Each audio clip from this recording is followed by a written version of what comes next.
Okay. Today, doing some watercolor paintings. Maybe two. I'm kind of thinking since I'm doing a kind of a bigger one and I don't typically do bigger ones. It's going to take a long time to dry and I don't want to be just like idle. So I'm going to maybe do two at the same time, but this is going to be the one that I'm more focused on.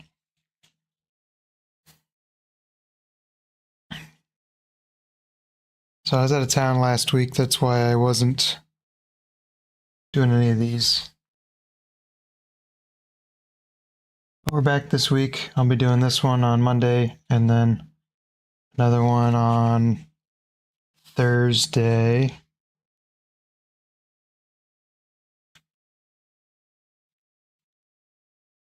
But seems I'm not feeling real chatty, so I'm just going to go for on this one. This is going to be a darker one than I typically do, so I'm definitely most likely going to have to use some gouache, and it's going to be sort of a challenging one for me, so we're going to go for it.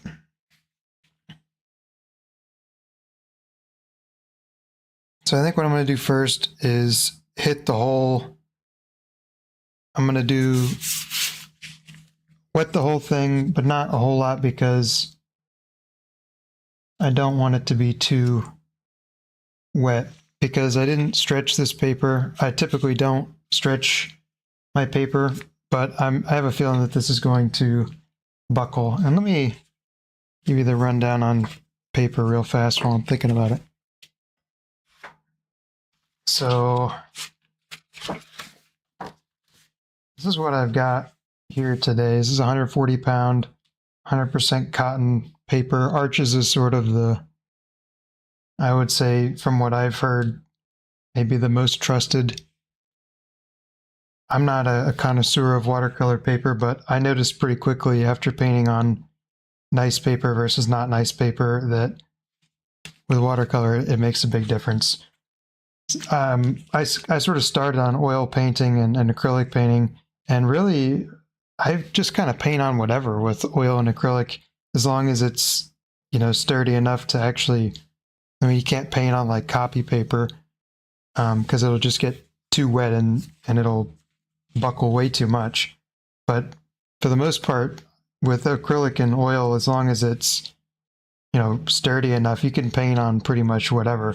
But with watercolor, I noticed the first thing I did was just buy cheap paper, and it was a struggle. Really, what helps you with the nicer paper is the 100% cotton will kind of make things more even. It seems like it will suck up the water and it'll just be sort of more controllable instead of with kind of cheaper paper. A lot of times it seems like the water will kind of sit in places or it'll kind of pool up on top of the paper, which is not really what you want. I've noticed with 100% cotton paper, it gets soaked into the paper and disperses the paint nicely.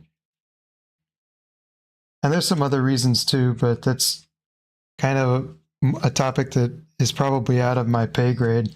I just know I like 100% cotton. I've tried a couple of different things, and it seems like that makes the big difference.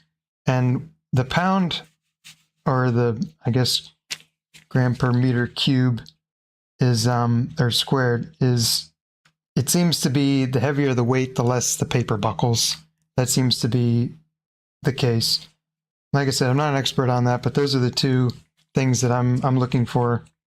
And so 140 pound is a good weight for me. It's still going to buckle a little bit, but I can put some pretty heavy washes on it without it fighting me too much. And the 100% cotton is going to allow me to do some lifting techniques, and it'll allow the paint to disperse a little better. So that's what I'm looking for.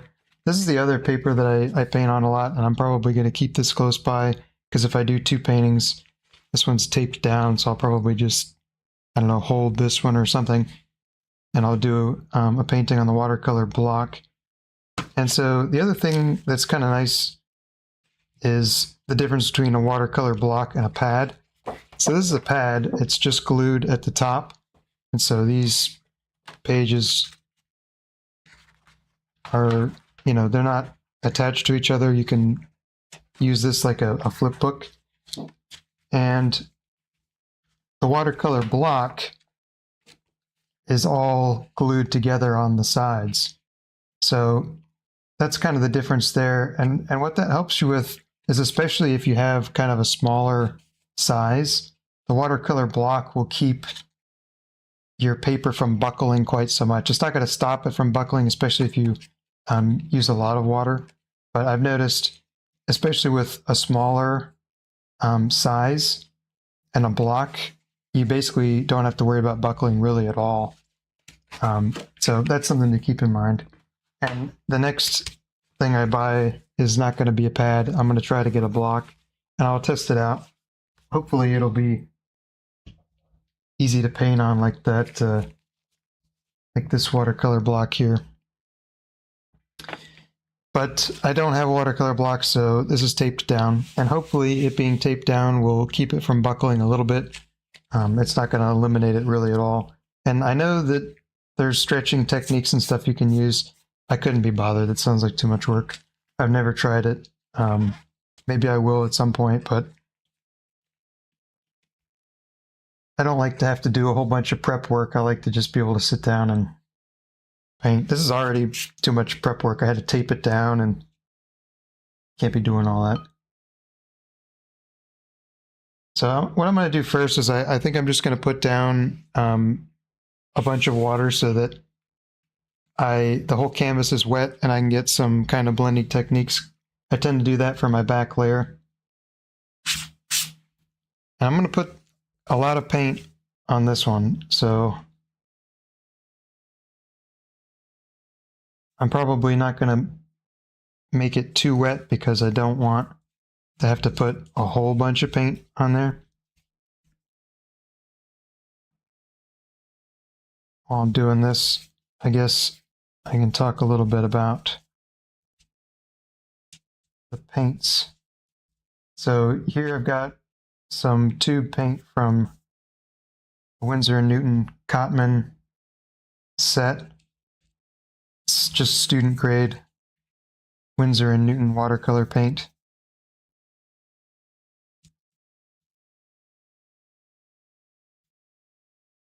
To be honest with you, I can't even remember what colors are in there. I'm just kind of going to go with it.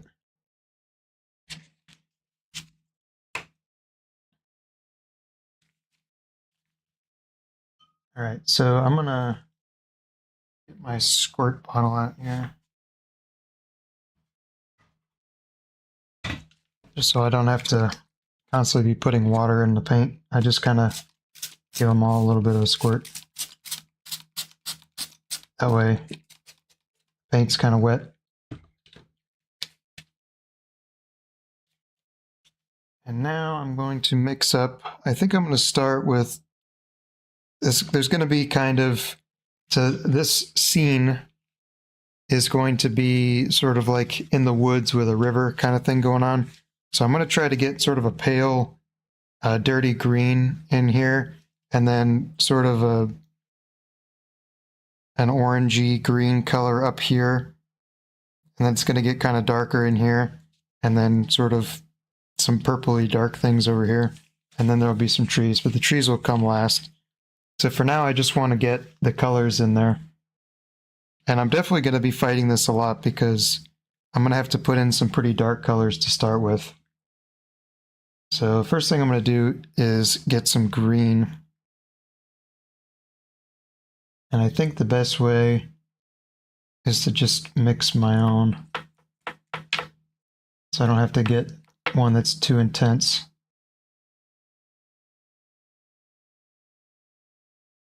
I'm going to have to muddy it up a little bit, so I'm going to throw some brown in it. I want a lot of this color.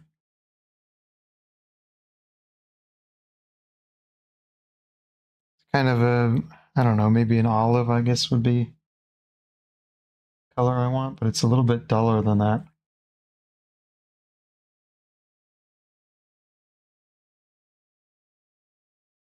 A little bit, not quite green enough. It's a little too green. That'll work. Okay, I'm gonna just kind of throw this around. And I'm gonna have to use quite a lot of that.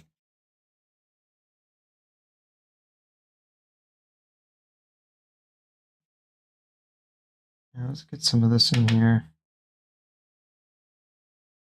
This is burnt sienna. I think I can just use this straight up. I'm just gonna kind of let that mix with some of the green that's in the brush and on the paper. Yeah, this thing is bubbling up all over the place. Probably didn't let it get wet enough to be doing this, but we're gonna try it. I don't usually paint on big surfaces, so this one's kind of gonna be a challenge for me. I guess I can do my usual preface with, I don't know that this is gonna work out. So if it doesn't, I apologize.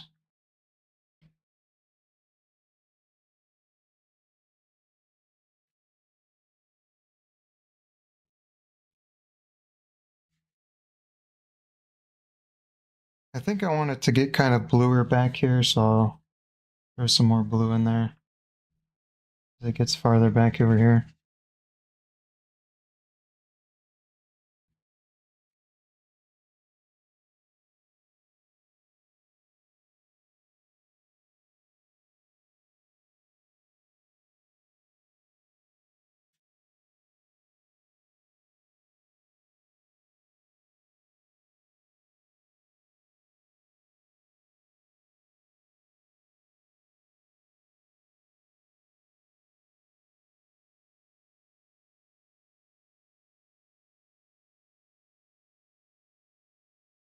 This is all like way too subtle right now, so I'm gonna have to add quite a lot of paint in here.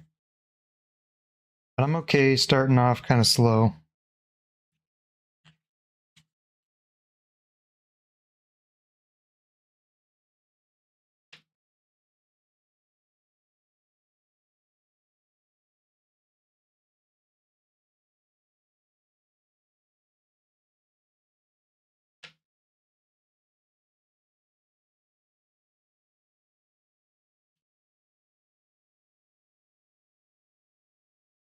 This paper's already getting dry on me.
I lost some of the blue that was in there, so I want to put some of that back.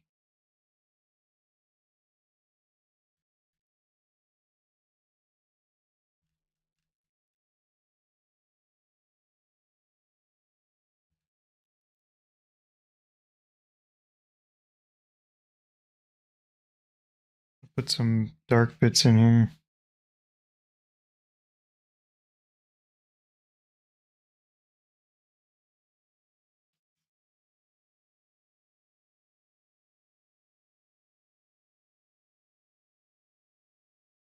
Okay.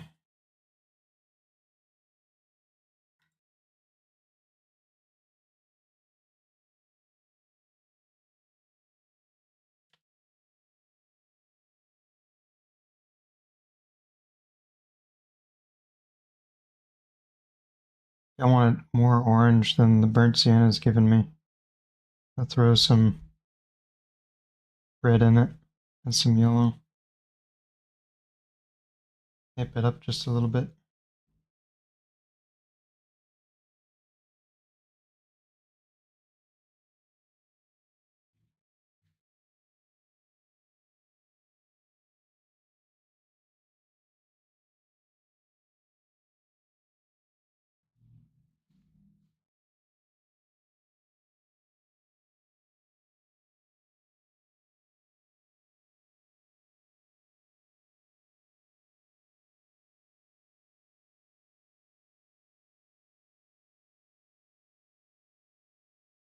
A little more.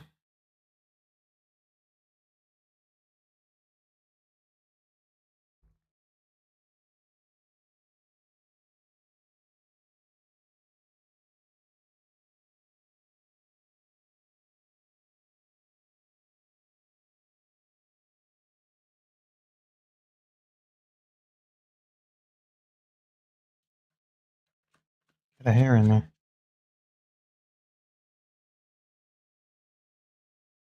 This ain't looking like much yet, but I'm trying to go a little slower on this one, so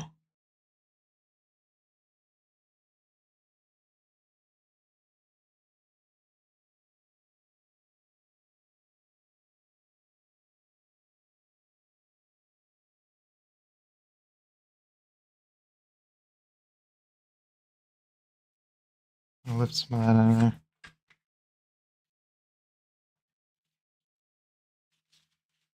See if I can put a light spot in here too. Like so. I'm going to try to get a light spot in here as well.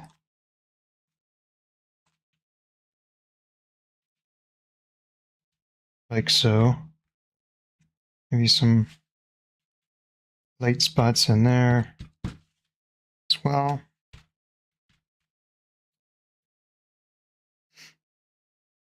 I don't know how I feel about all that. I might take some of that out.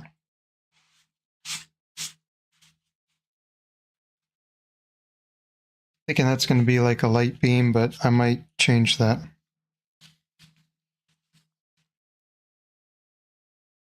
Okay. Now let me think. I think I need more green about. Let's get some green over here.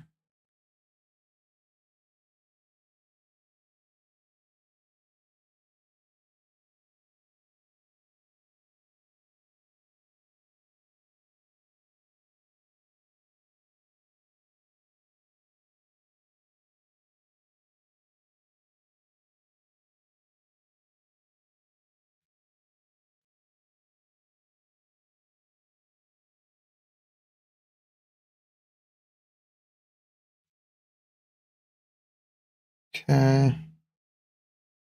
Put some of that in over here as well.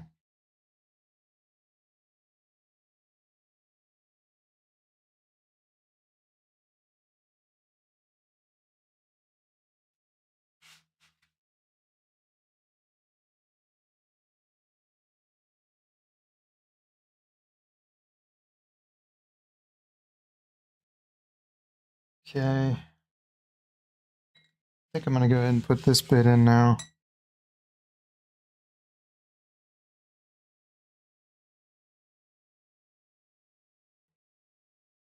It's going to be kind of purpley and dark green.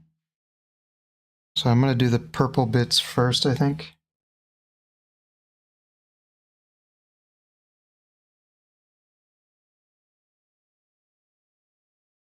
Running out of blue. I have to get some more of that. For now, I think this will do it.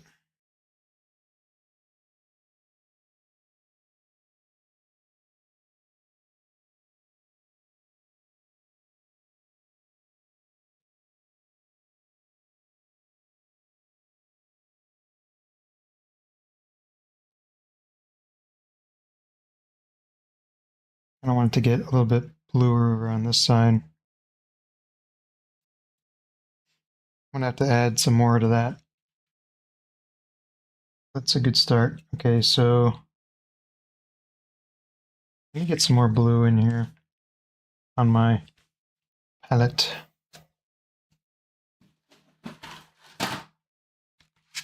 feel like I'm addicted to ultramarine blue. I use it quite a lot.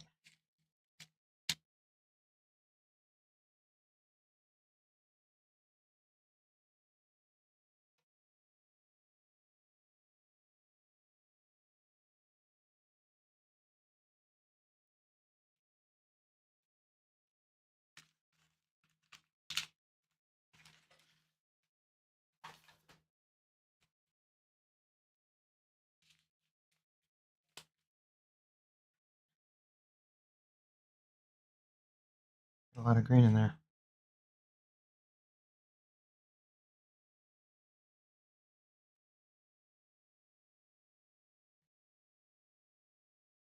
This is going to be kind of a weird color to mix. I want like a really dark blue-green.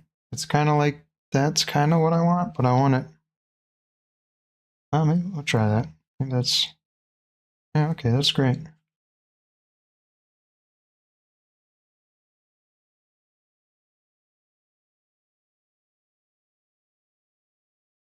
And then I want that more watered down and more of an olive color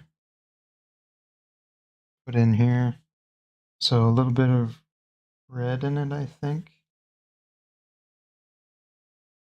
A little bit of blue might have been a bad choice. Try it. Yeah, it needs to be a little bit more green, I think.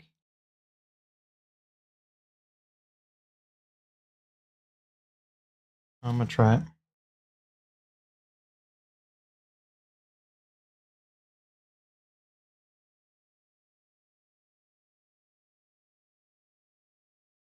Oh, let's get the darker ones in here.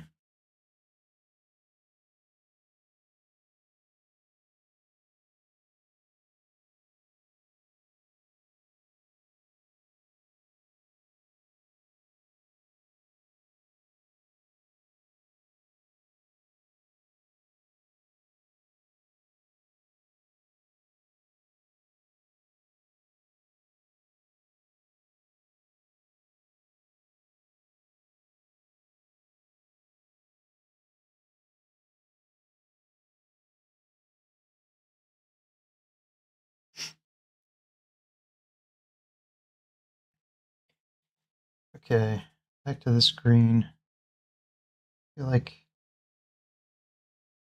it's too intense.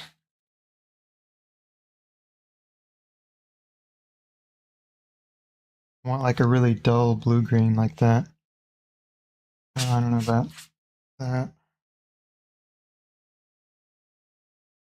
I'll try it.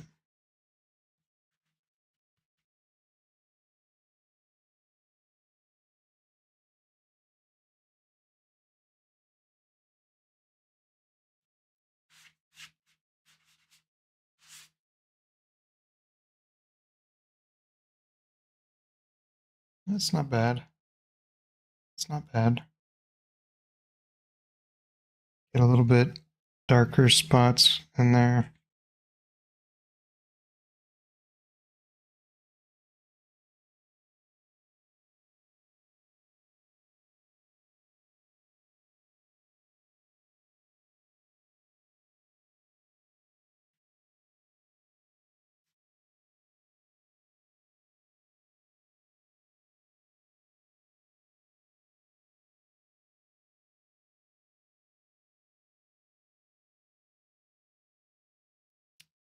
Okay, let me think now. I think I need more the shoreline color.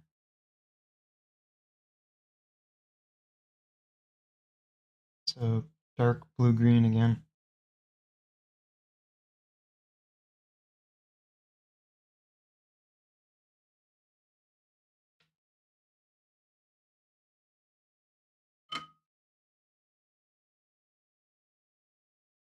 I need more blue.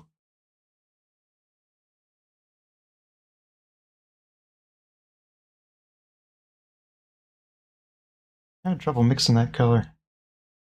Got a reference photo. I'm trying to get the colors kind of like it. That's a weird one.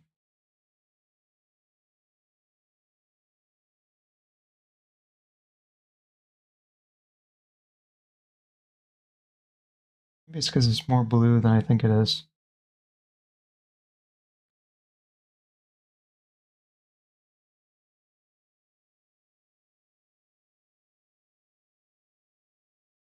That's it.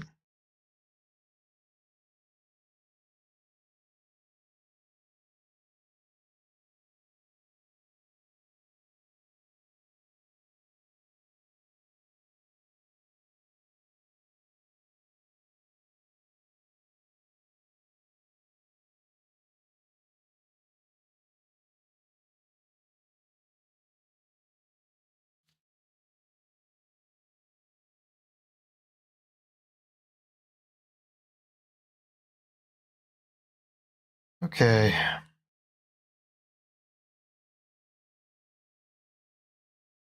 I think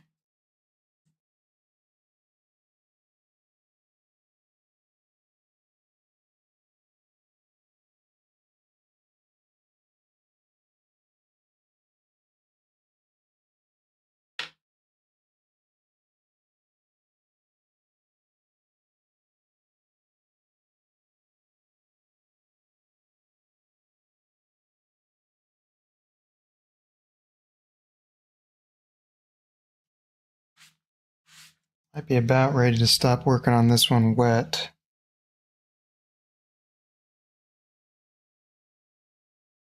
Try and add some more of that bluer color.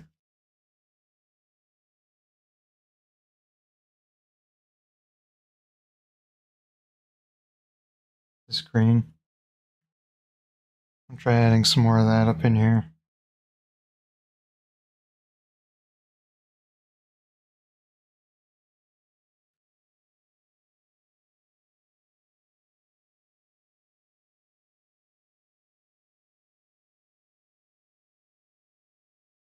I think some of that in here too.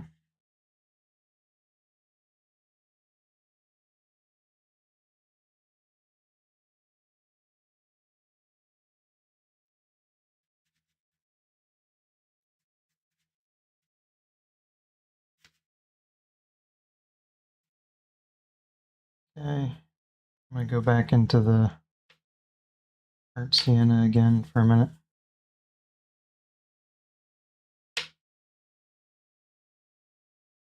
Just blend that in. It's not, I wanted that a little more yellow than it was. Not quite that yellow.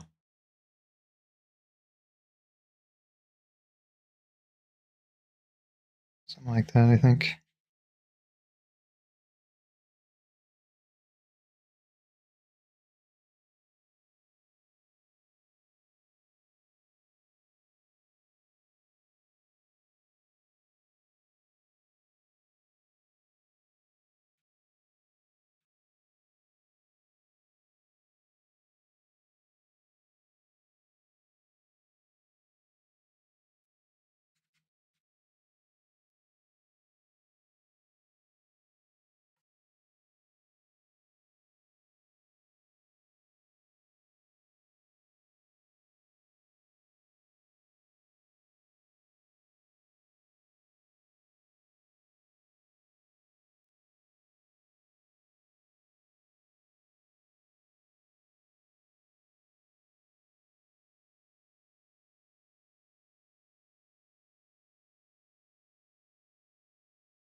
Okay. I think I'm about ready to start painting stuff.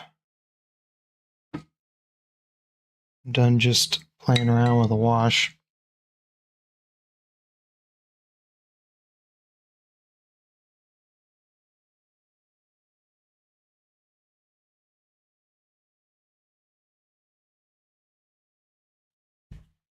Which means I have to get out a real brush.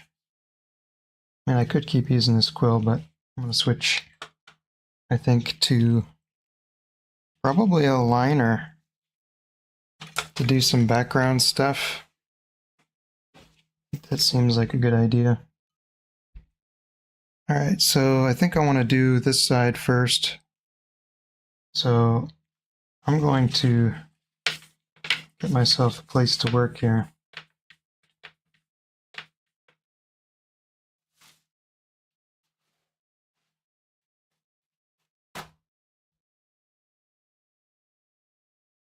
I'm very disorganized about this one. Okay, and I think I'm going to go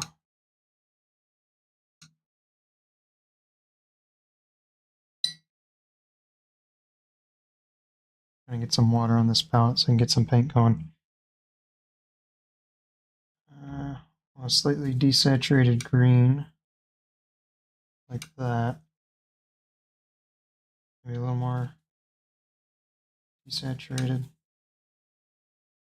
Yeah, it's probably too desaturated. Yeah, I'll work with that. And then I want lots of water in it so it's nice and diluted. And let's see what working on this wet looks like.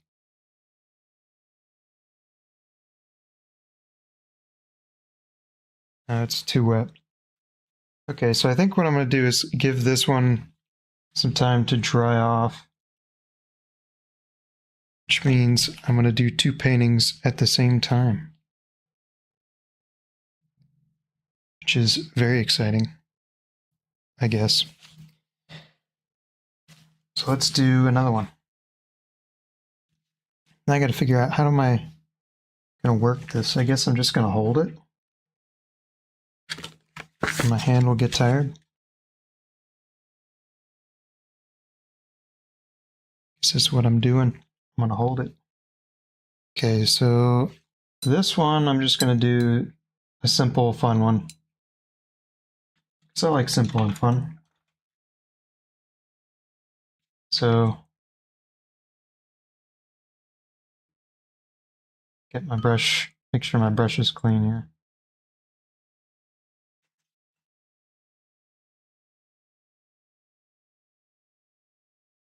Give it a pinch. Okay, clean enough for me. And I'm going to wet my canvas again. Canvas, paper, whatever.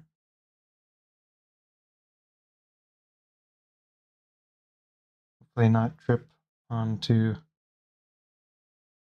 anything below it.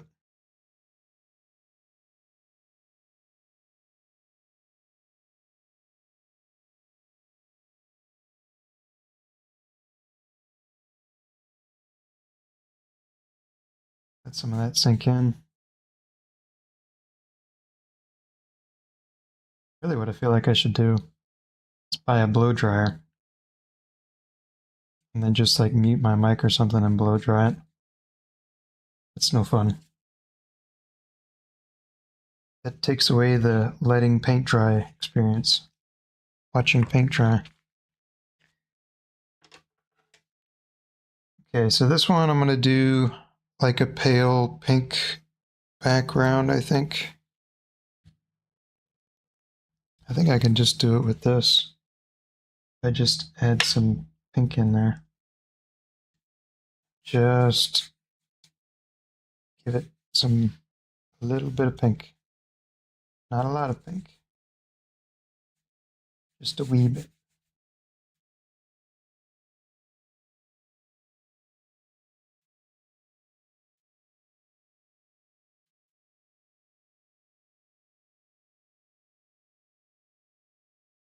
And then I'll give it some more on the bottom.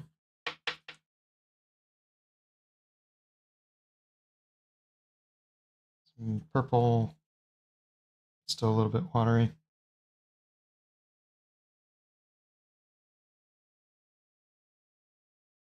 Try to fade that up to where you basically can't see it anymore.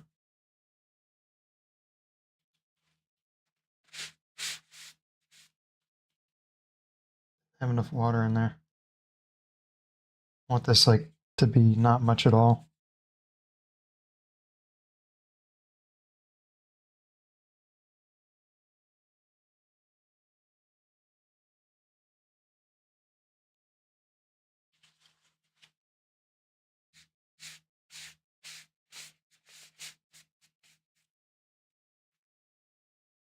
Wow, you can't even see. I'm going so subtle with this one, you can't even see it on the camera.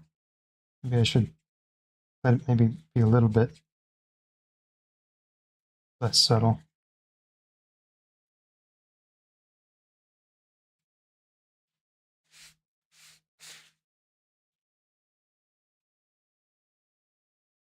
Trying to add some sort of tree shapes back there, but not many of them, and not at the very top.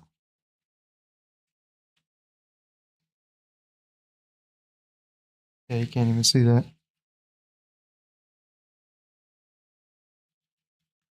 But basically, I just made the thing pink and added some very pale shapes in there. Now what I'm going to do is get more pink and more water and add some trees, I think.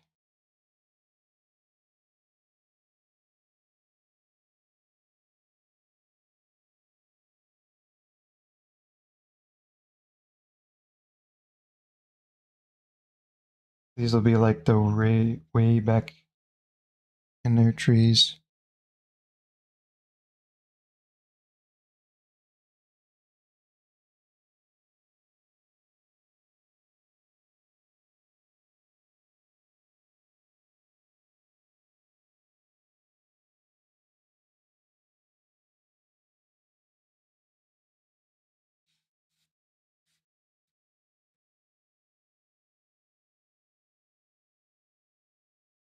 You could barely see any of that. I guess in the when I do the 4K, maybe you'll see it.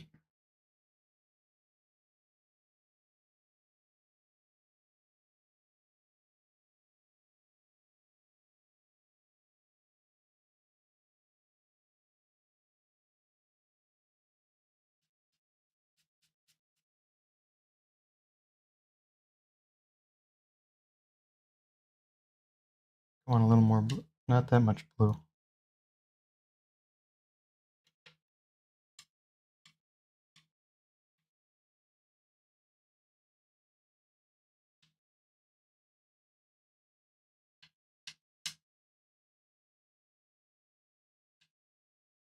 That's better. And a little more this in there.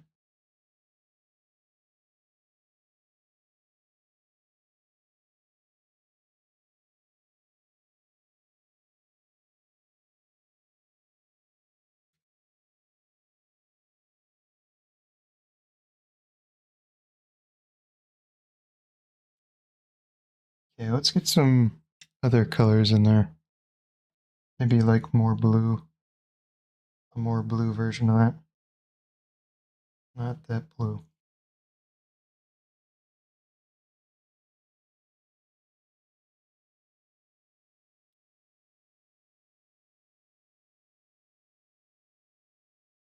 There's green in there now. It's okay, all part of the fun, right?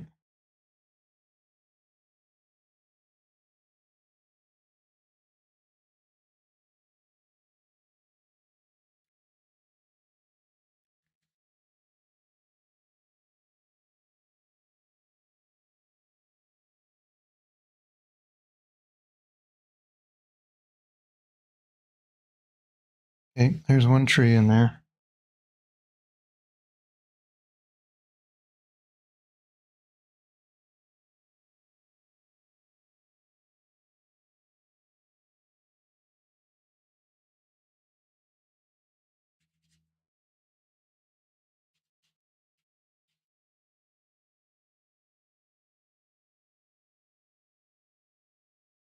This has been like an exercise in subtlety today.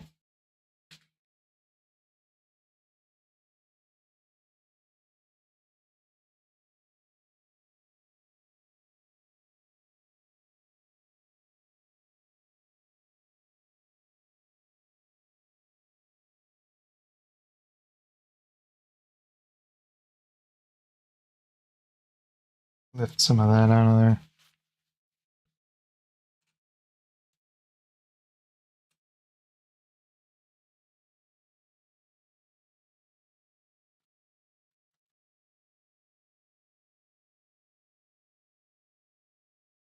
And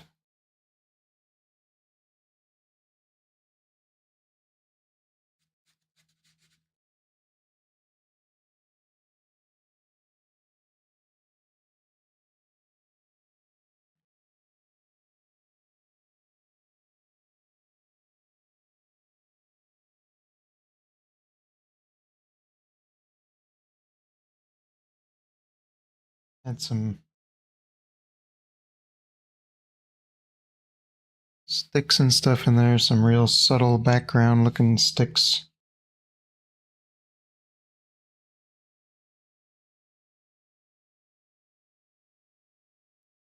Okay, let's go back and get this color but pinker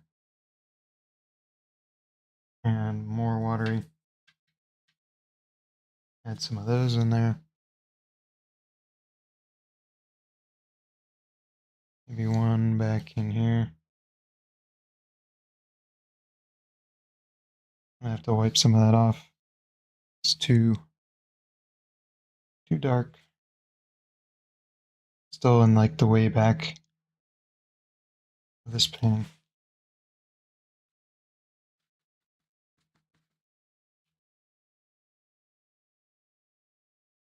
I want like a real curvy one back there.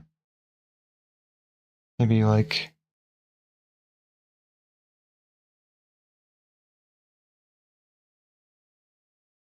that.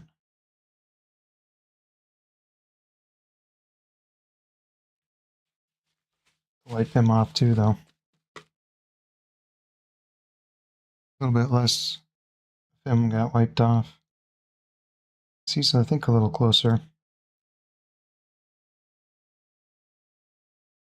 I'm kind of a skinny.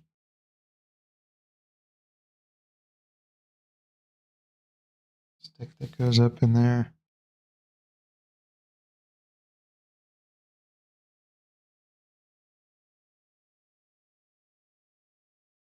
Okay.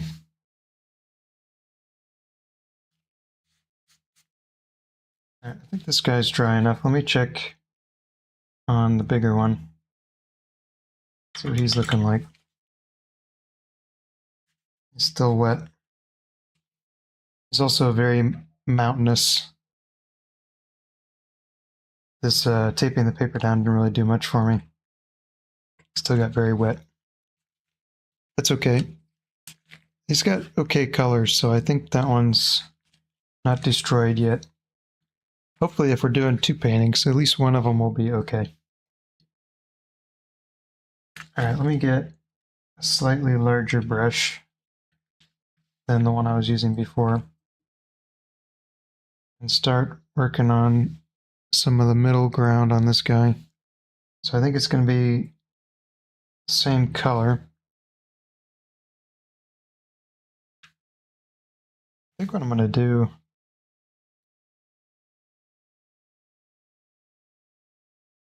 is wet the bottom of this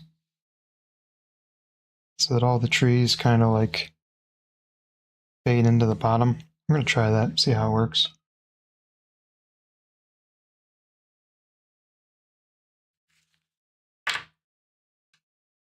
Get some of this paint, a little bit more, I think.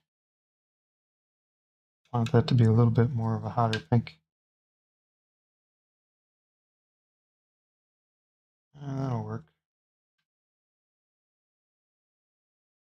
I'm going to go ahead and just go for it. This one, go.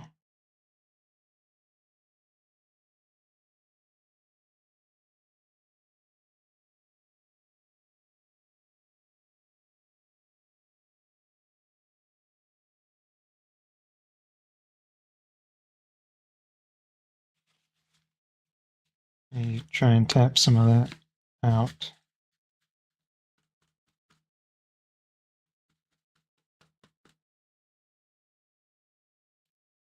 And add a little bit more along the edges.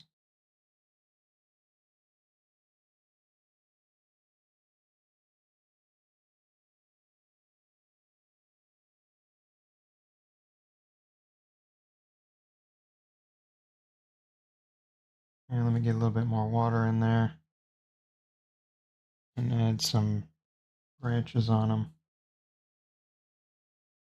Might regret using this big brush for that, but we're going to try it.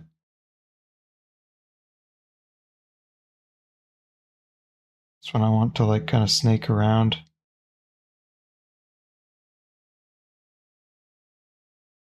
Off up in there.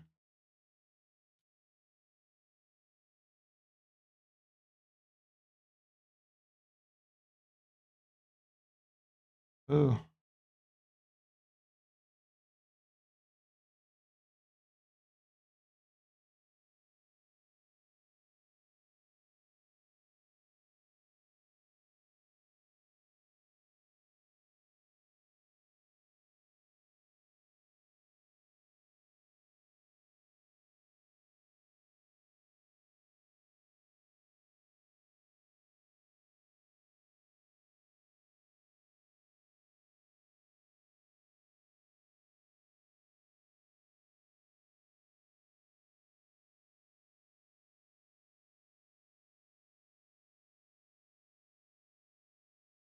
Okay, let's get some more, this other more blue purple.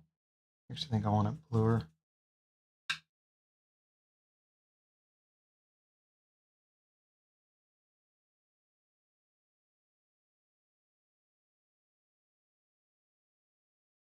Kind of like that, but well, that's too blue.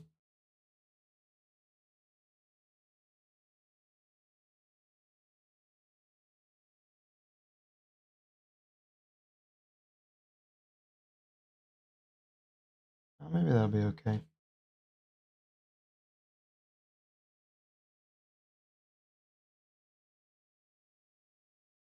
Okay, let's use that. See what that looks like.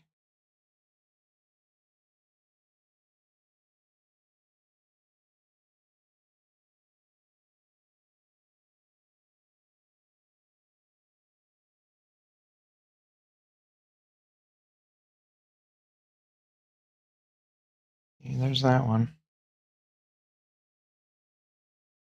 Not going to go too complicated with him. Throw some touches of some granulating color in there. Maybe he'll get an interesting look to him. I'll slap him for good measure. Let's throw in another one of this color. Throw him in like right here. Give him a fork. Another one. Another one. And another one.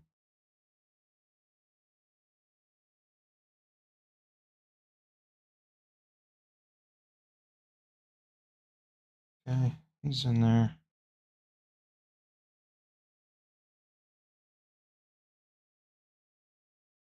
Okay, let's get a bigger one in there. Let's get a big guy in there. Like one of those. Him, I want to have some dark bits on the sides, I think.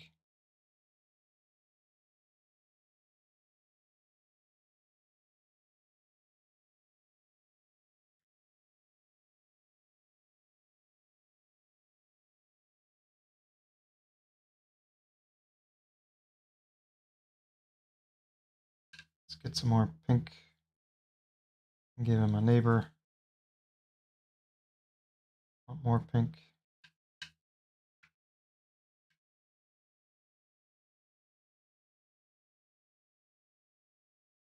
That was very pink.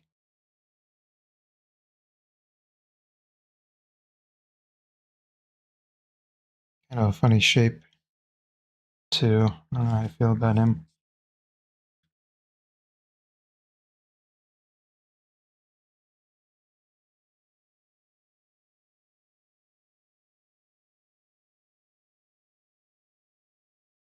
I think he just needs to be thicker.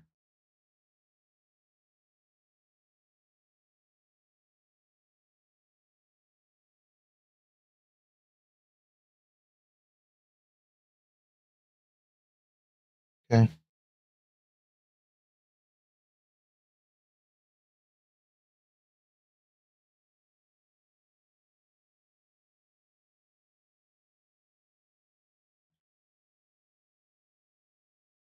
And let's get a big old tree over there.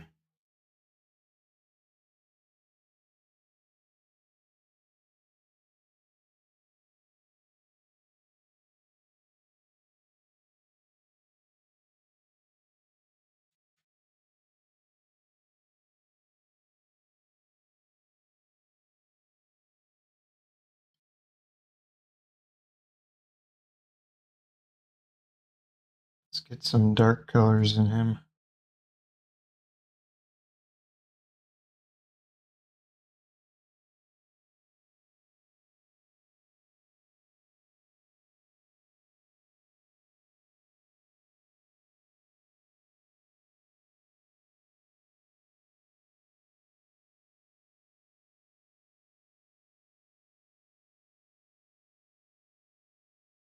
Okay.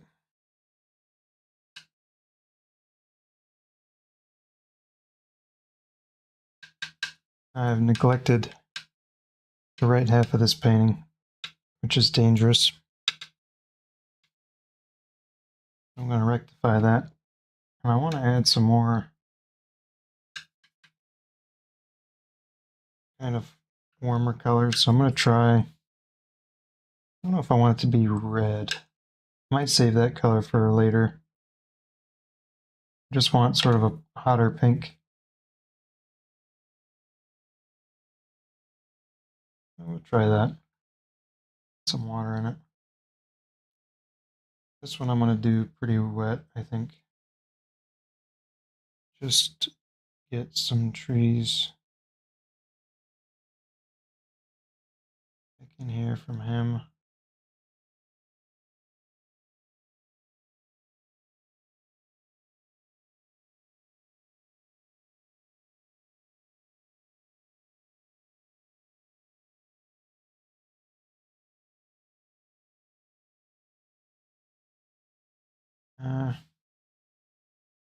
Let's see.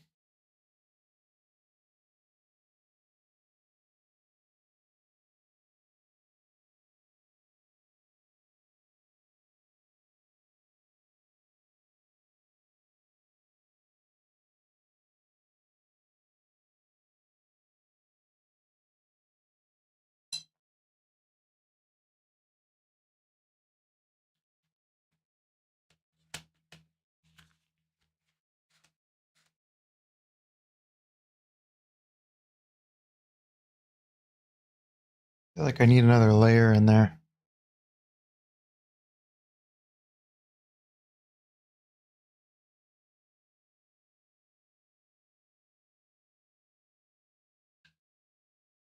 Yeah, I feel like I need another layer in there.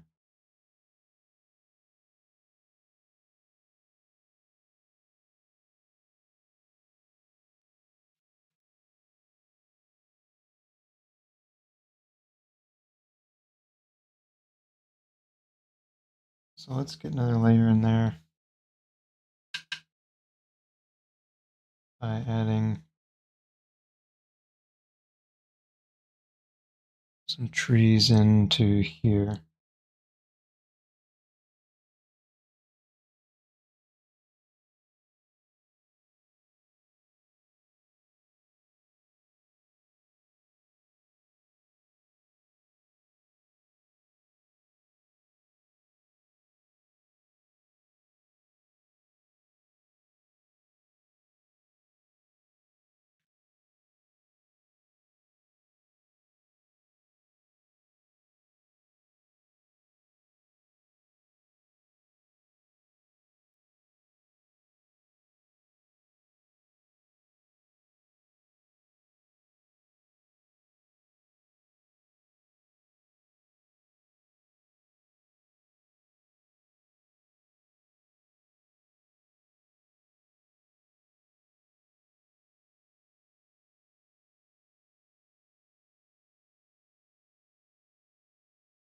Okay.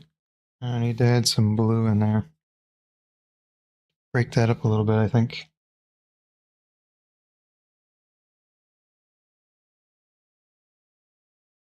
I think maybe just some trees back in here. We'll fix it up. Some faded ones.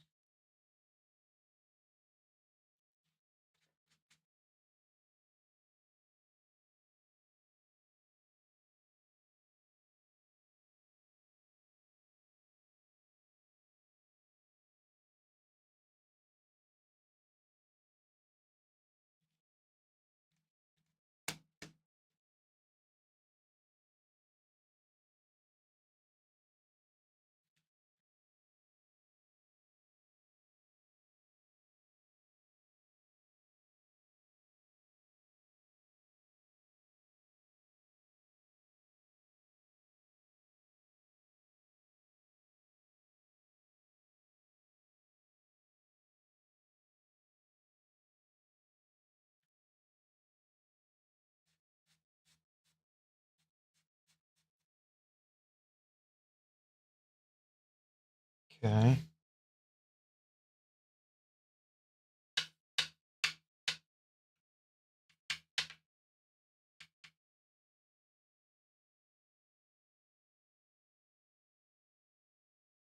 I'm gonna kind of mix some of this in here. Add a little more texture back there.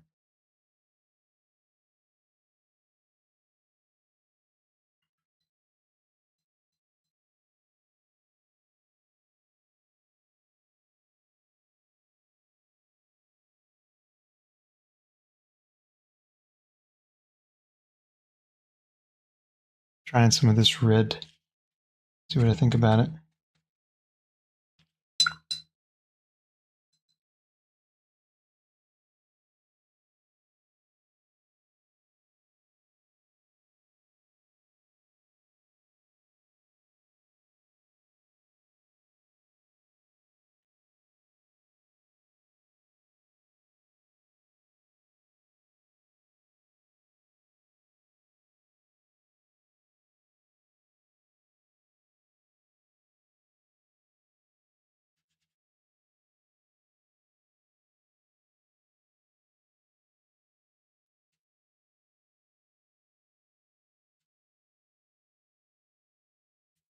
Let's get some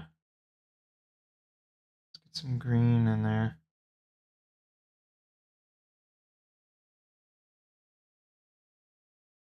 Because I like the color green.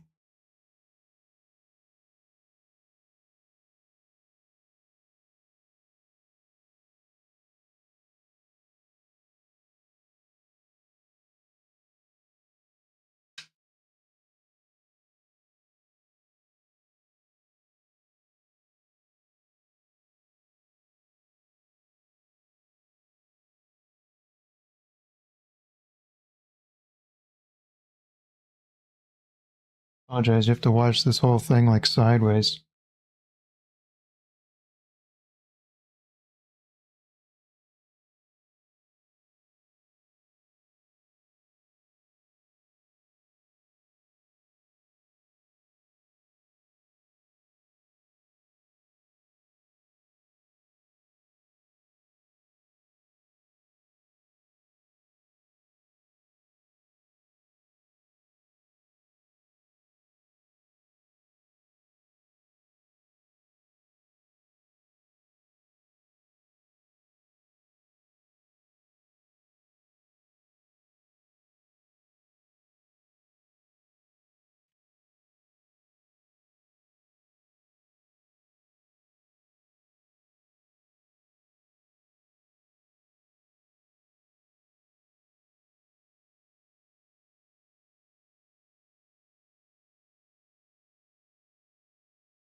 Okay.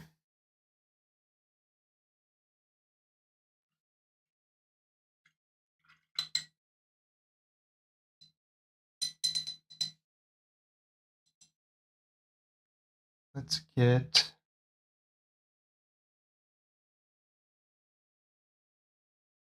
some more details in here. Some of the foreground stuff.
Okay, there's that.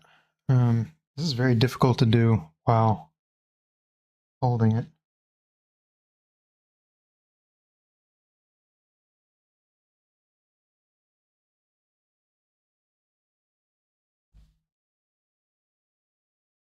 Okay, let's see if I can't.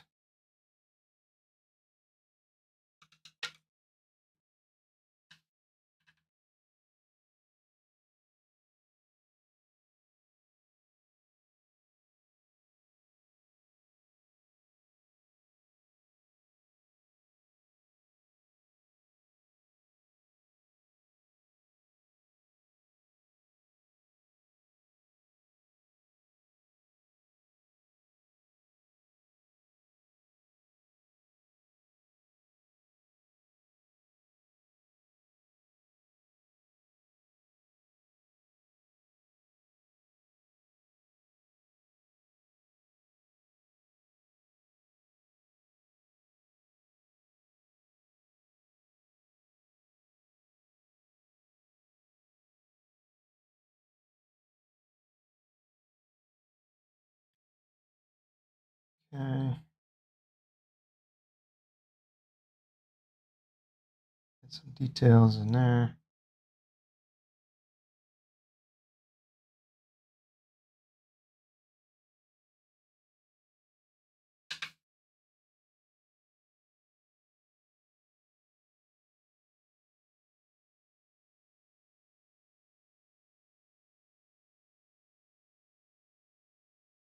Another one. Probably still too wet to add this guy. Guess I'll just throw him in and fix him.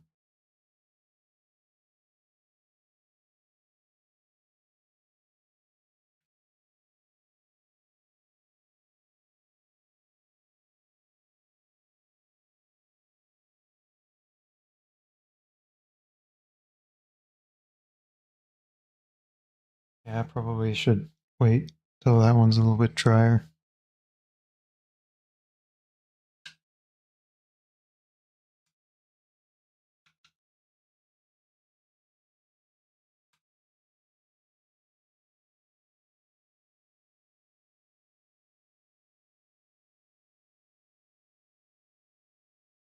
Let's get this guy in here.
That is an ugly tree. I have to cover him up.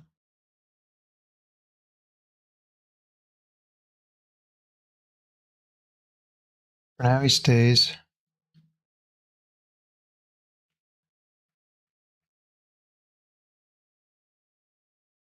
I think I'm going to wait to finish this one.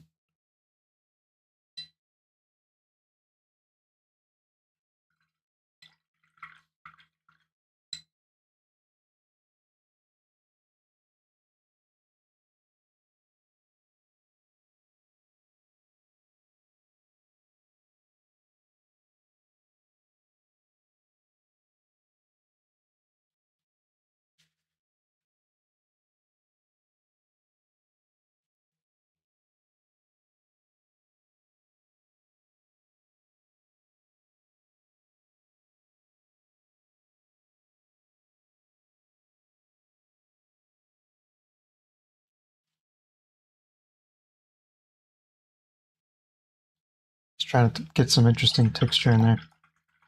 I don't know if this painting is going to turn out or not. I kind of don't love it. Maybe if I add a couple more trees in there, it'll come together. You never know. But for now, let's go back to this guy, because surely by now he's dry. He's still a little damp, but we're going to go with it. Gonna go with it. Okay. Let's get me some space to work again.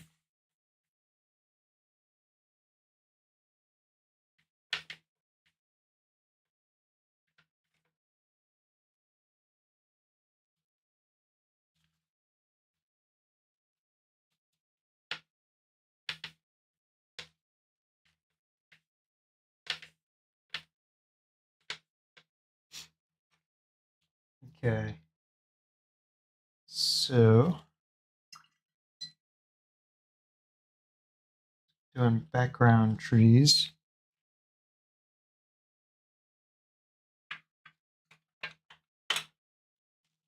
Use this brush. Need to get some green. I guess I'll do sap green and some red to desaturate it. That's probably good there. I just need some more water.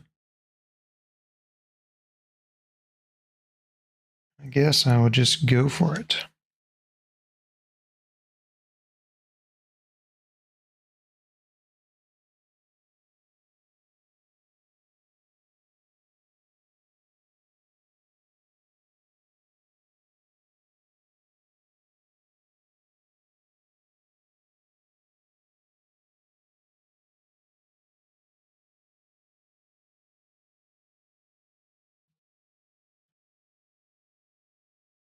Let me get a line or two. I'll kind of switch back and forth between them.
Okay.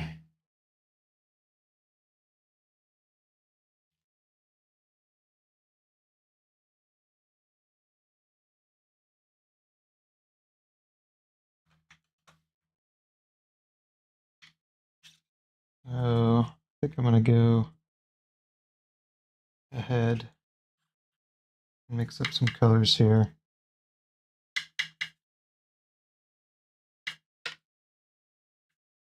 I missed the paints again.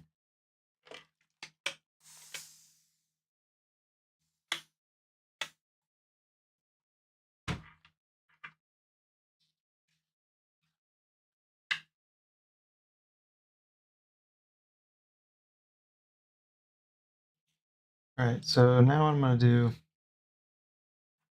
is wet the paper where I want a big tree. And I'm gonna paint that tree in.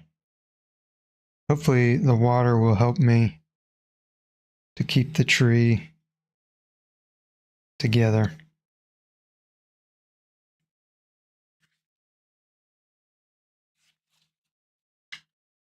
Because I want to kind of blend some colors together on this tree.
Got a lot of water in there, so I'm going to try and get some of that out.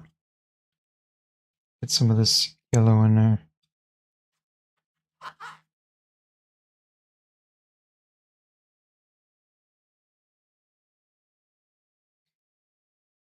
Okay.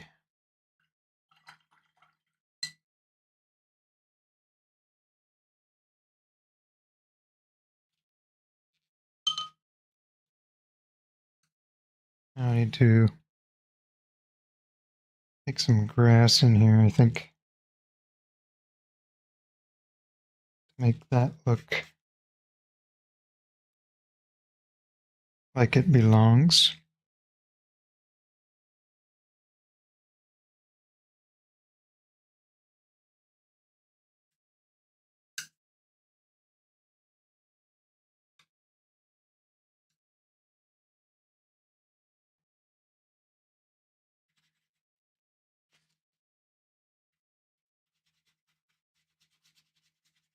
Trying to blend some of that in. Okay, so now I really kind of want to hit the water again. I think I'm going to do that.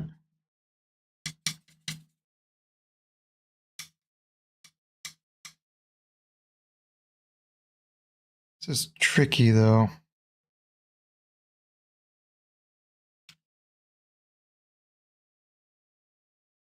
Maybe I shouldn't. I should.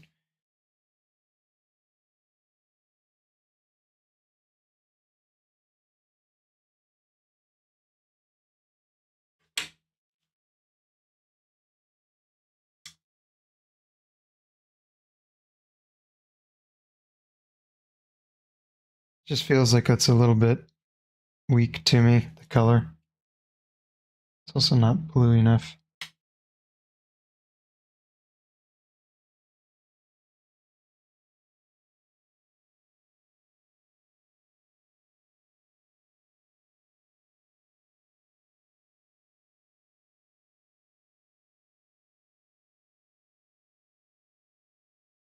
Just want to make sure that that has a nice color to it.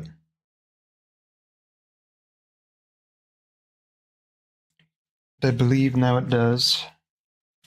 I'll try to pull some bright spots out of it just a little bit, not a whole lot.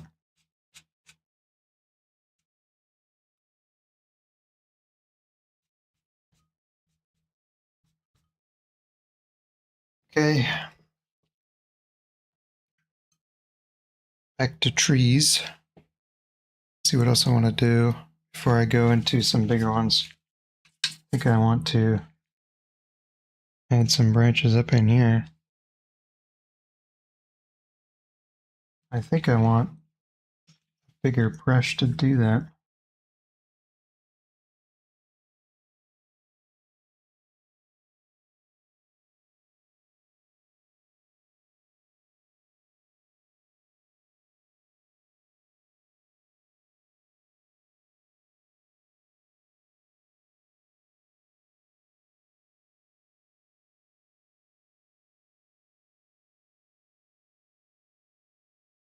I think when that dries, I'm going to add more.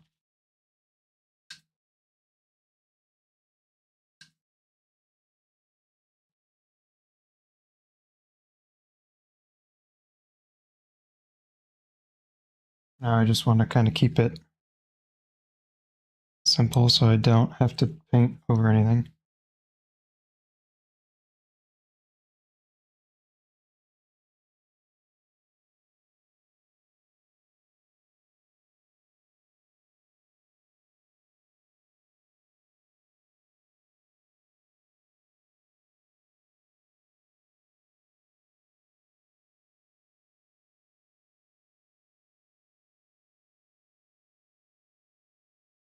I've done damage now.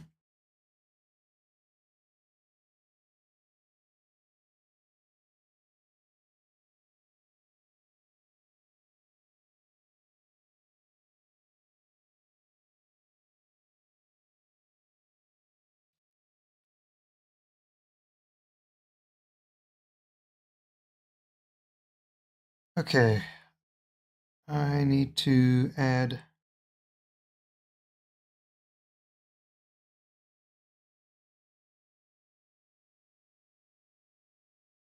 I guess I'm just going to go ahead and do it now. Add another tree in here.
Okay.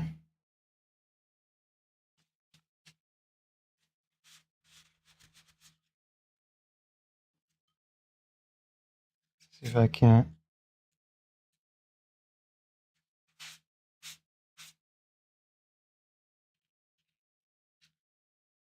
I'm not 100% sure what I'm going to do here yet, so that's why I took that out.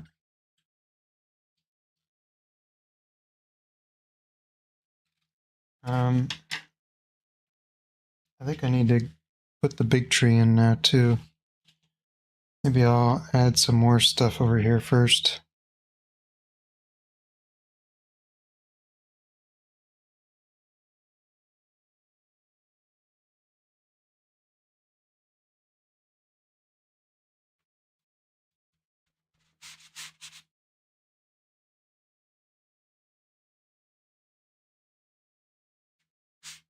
This stuff's really far back in there, so I'm trying to keep it pretty minimal.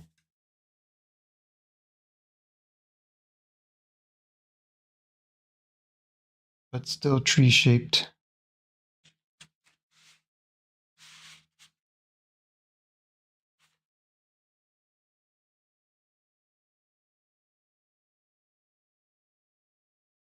I'm going to get a little bit greener as it gets closer.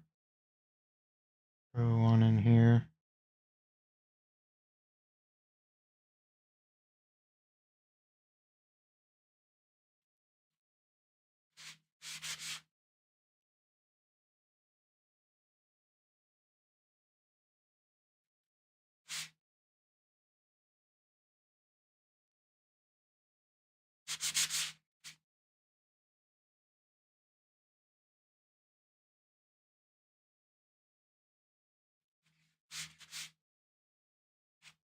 Didn't like how green that was. It's still a little bit greener than I wanted it, but it's okay.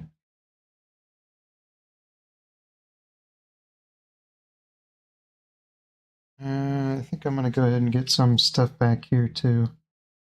I'm going to gray some of that green down.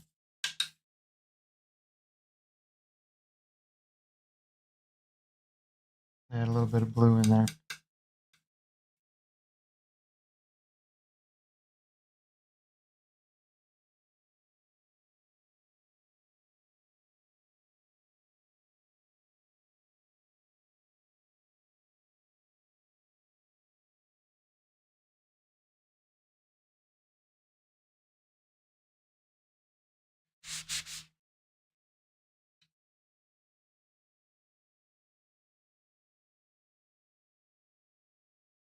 It needs to be more gray.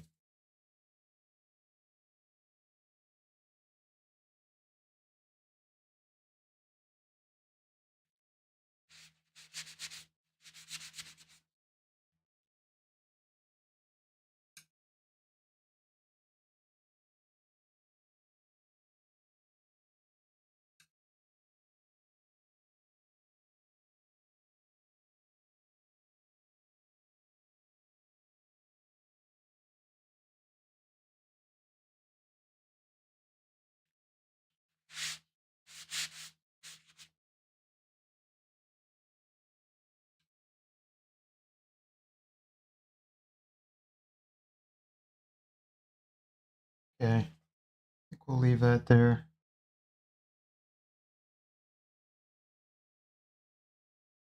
I need to add the big trees now. So, that means I need a spot to mix some green. And a biggish brush.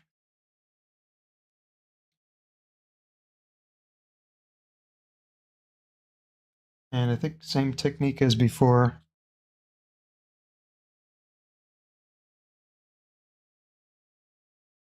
I'm going to make a tree shaped water mark. Well, it's not clearing anymore, but that's okay.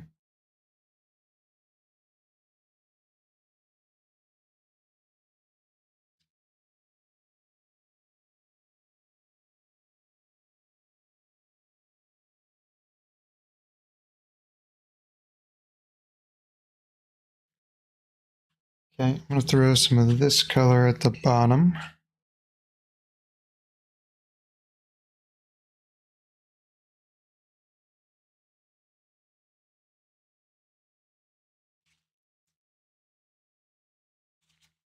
Just touch some of that so it looks a little bit more natural.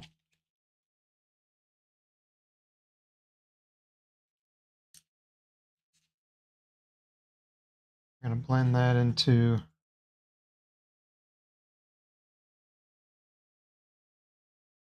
kind of a yellowy green up here. A little bit too yellow.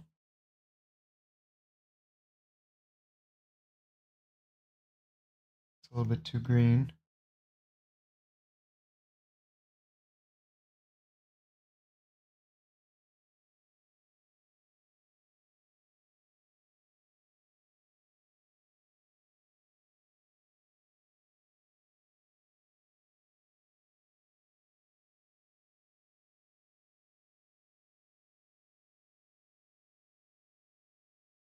Okay.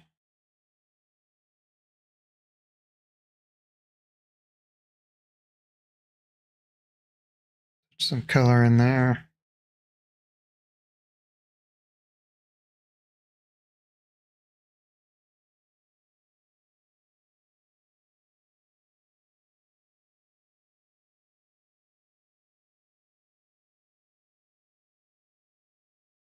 Give it some details.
Trying to give it kind of a harder outline. I'm just going to put some branches on it now. Might throw some water in there too. Pick some of that out so I can get some light areas in there.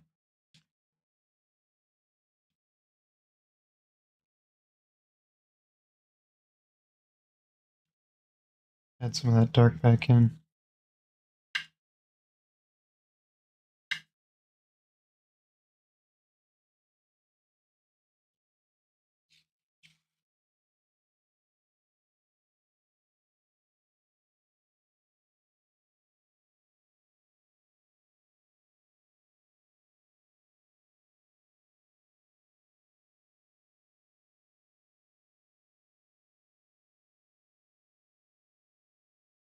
I don't like that at the top. Oh, I took the whole tree out. Oops.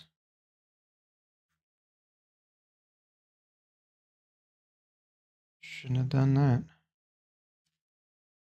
I ruined a beautiful tree. It's alright, I'll put him back. Restore him to his former treeness.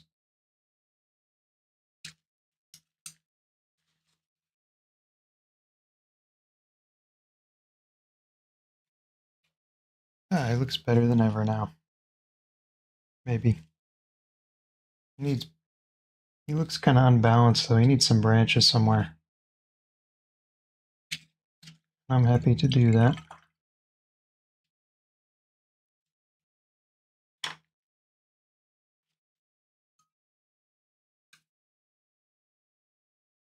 Branches he wants, he shall get branches. Use a bigger brush. A little more water in there.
Okay.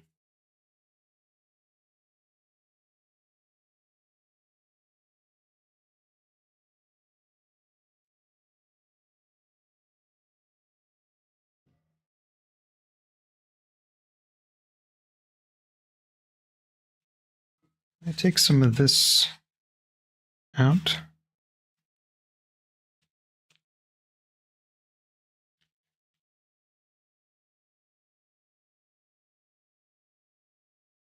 It's looking a little chubby there to me for some reason.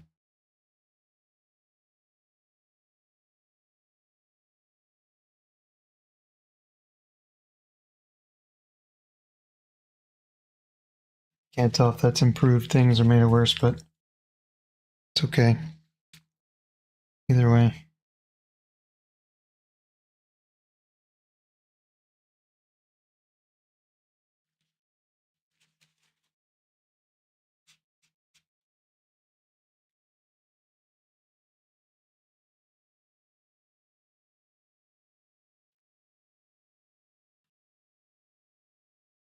Okay. Let's get a nice branch over this way.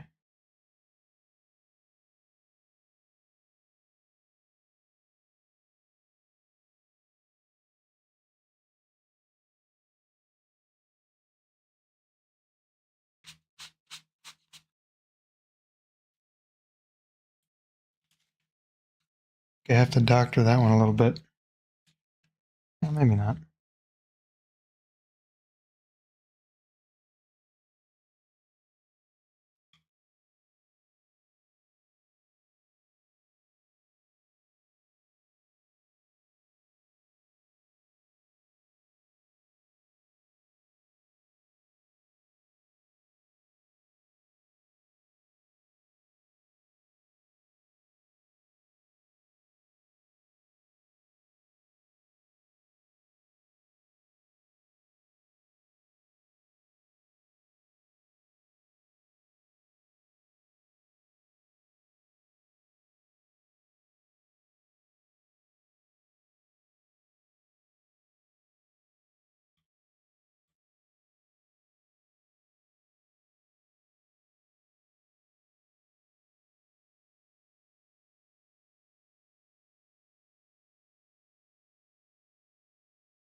Okay.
Okay.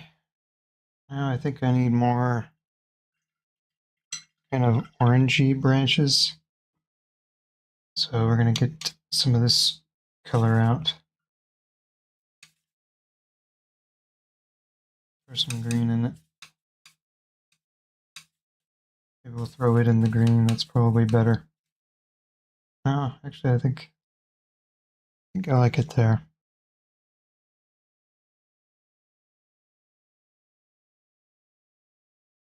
This tree dried quite a lot. Kind of wish it hadn't have done that. So now I have to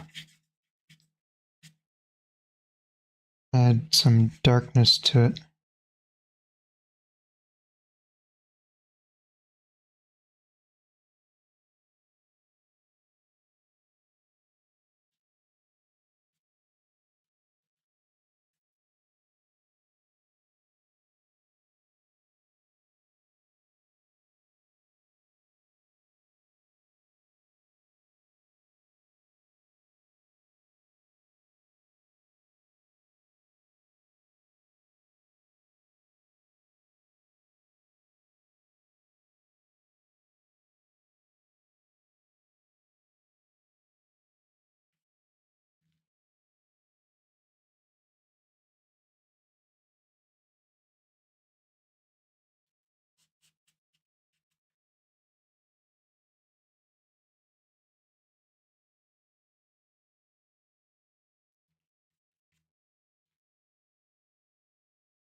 Just trying to dry brush some texture in there.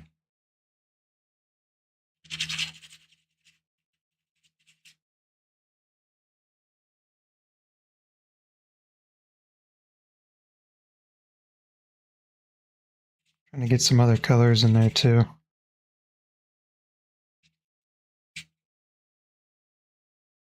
Guess it's okay if I ugly it up a little bit in the process.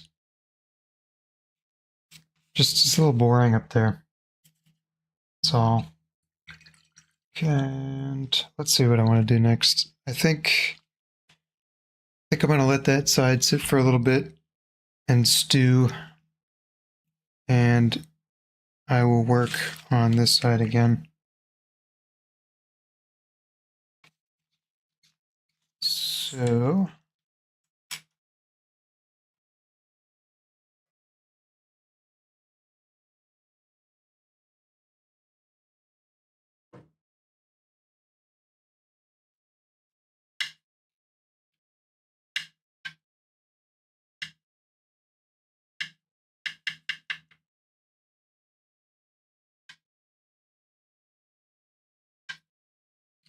making that dark blue-green color again.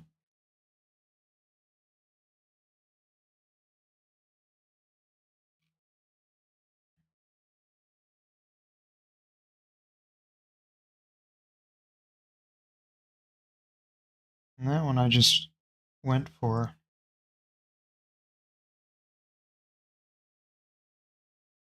But I don't regret that.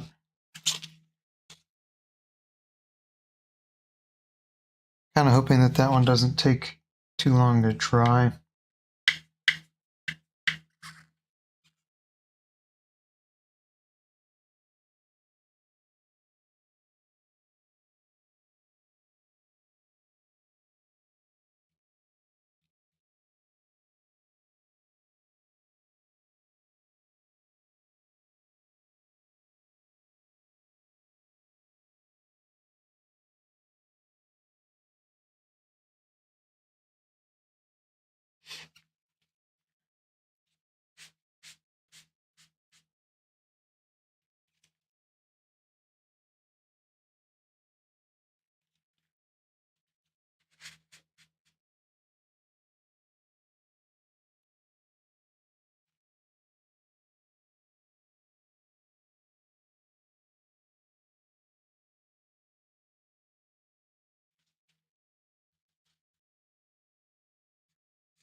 Okay, I want that one to be, I want to try to amp up the color a little bit, so throw in some green and blue in there. I don't know what that's going to do, but we're trying it.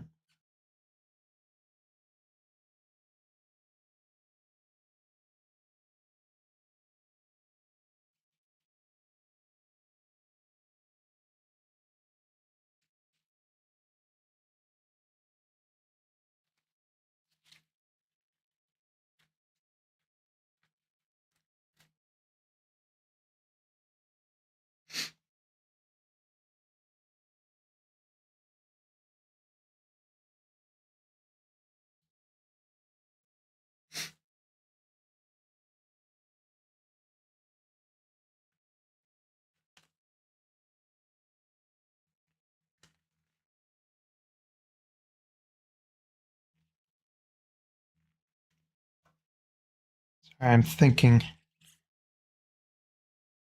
also waiting for this to dry because the next tree is going to be on top of it, kind of.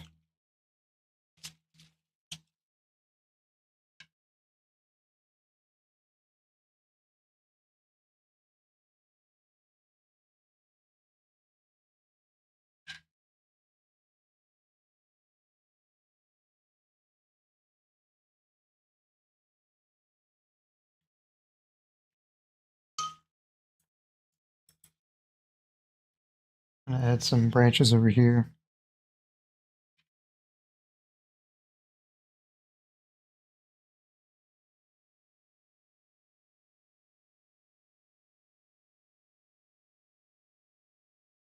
I think I'm just going to go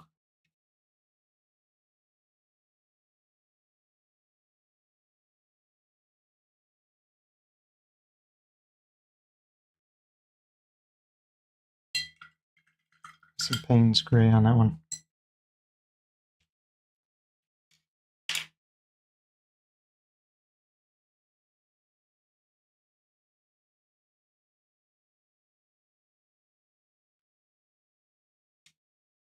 This whole thing needs to be like darker in here.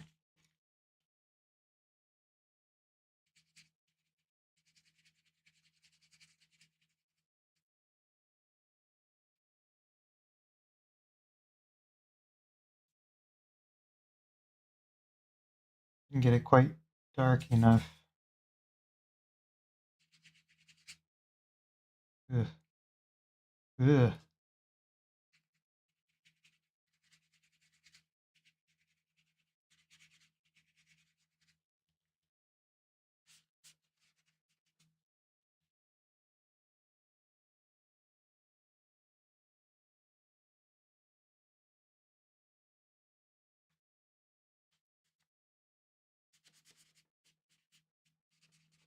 Trying to darken it without adding texture. That's what I was trying to do there. It was moderately unsuccessful.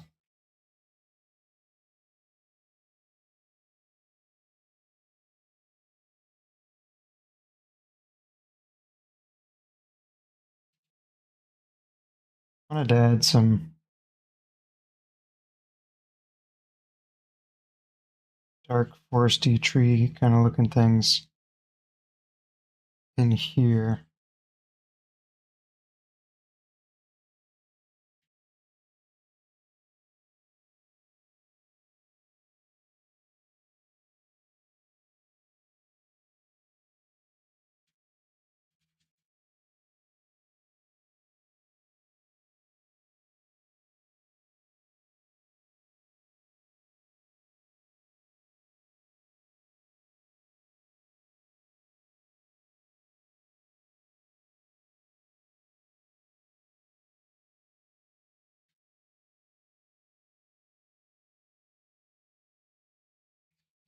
Really overworking this one, which is not ideal.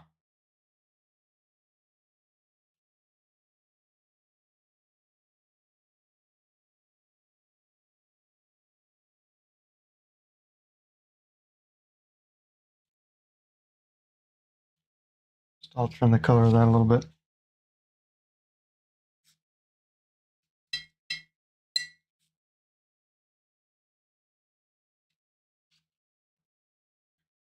I'd say at this point, I'm like maybe half done with this one. So I think I'm gonna let it sit for just a minute.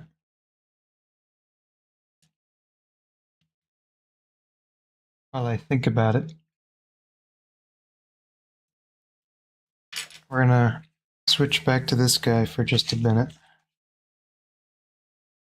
So he's dry now, so I can finish him up. So let's get back into these colors.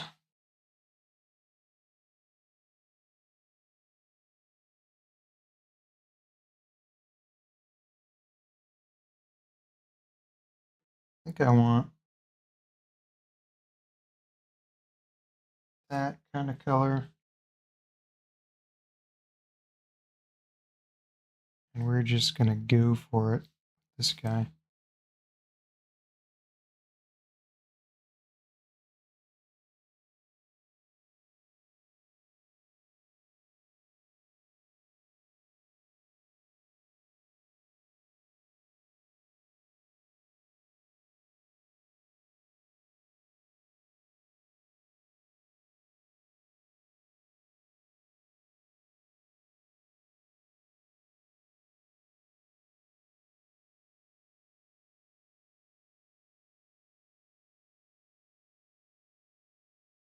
It looks like it needs to be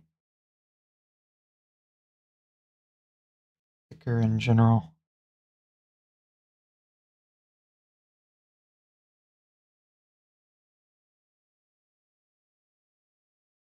Thickening them up. Okay.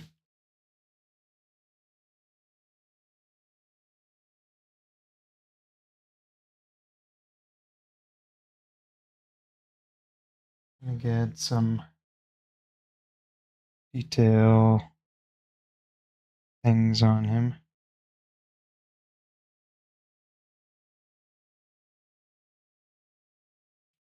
And lift out a highlight.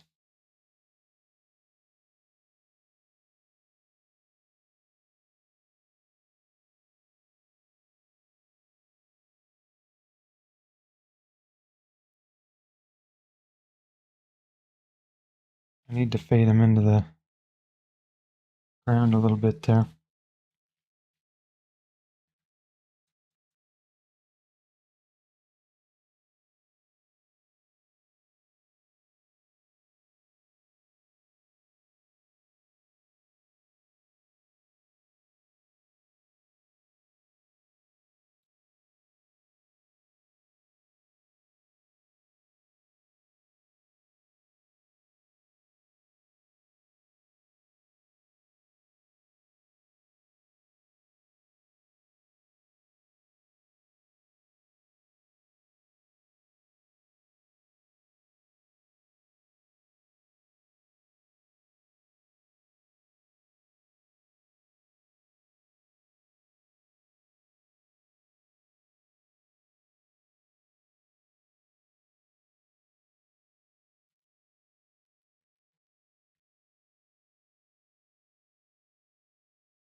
Okay.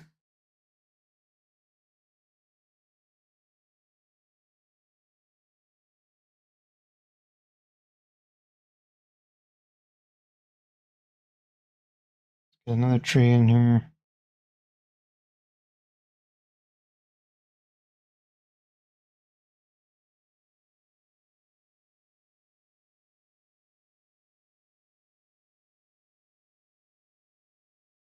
That one needs some color.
Okay.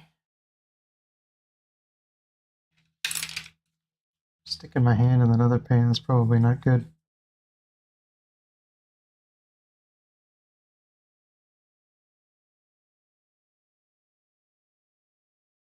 I'm just adding some details to some of these.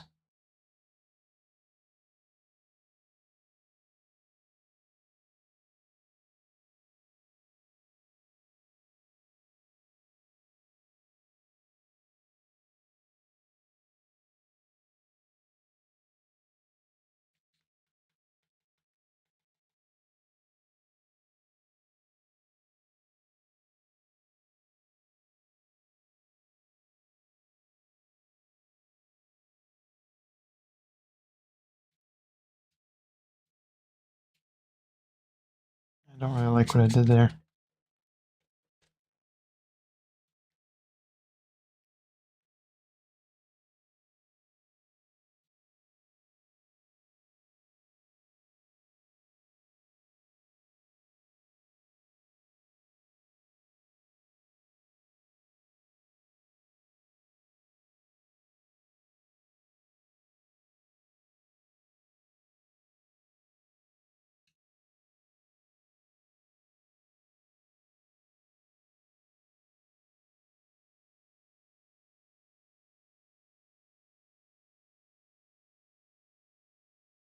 Just dry brushing some pink onto that tree. Didn't really turn out the way I wanted it to, so I might throw some gouache on this one. I guess we'll find out.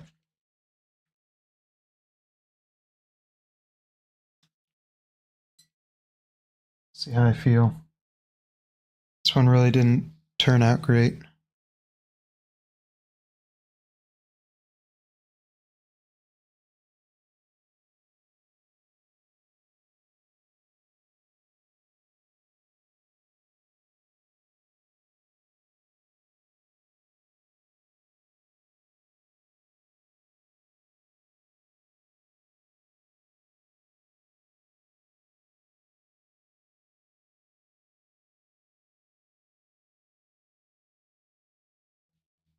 I think part of the problem is that there's too many trees. That's one problem. The problem is just there's too little contrast in a lot of spots. So I think maybe I could fix it by adding some bright bits around. I'm not really sure.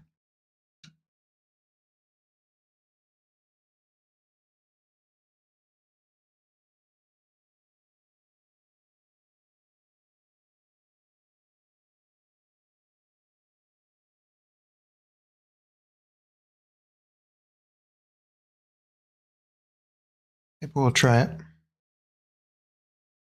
See if I have any pink gouache. That might be interesting.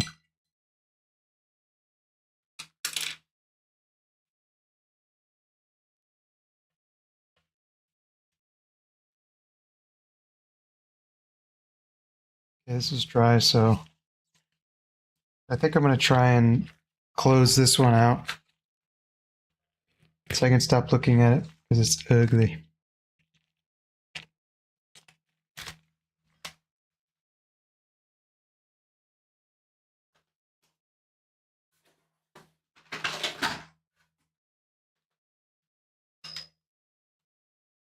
I don't have any pink gouache,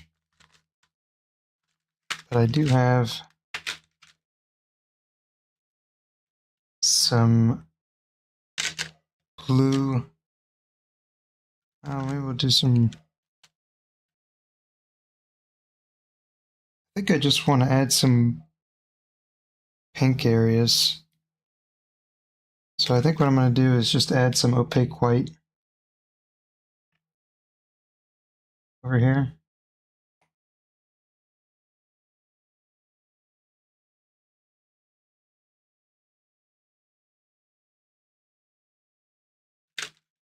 And some red. Let's see if I can't mix a little pink.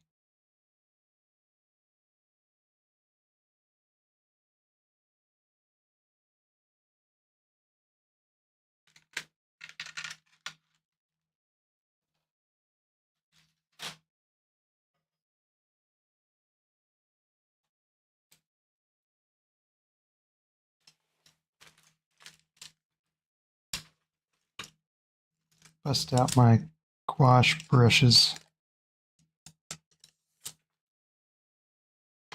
One will do it.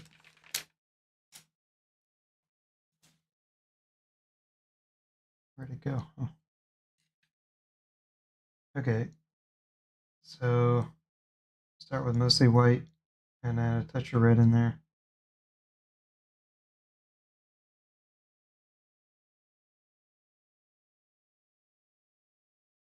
Let's add some pink areas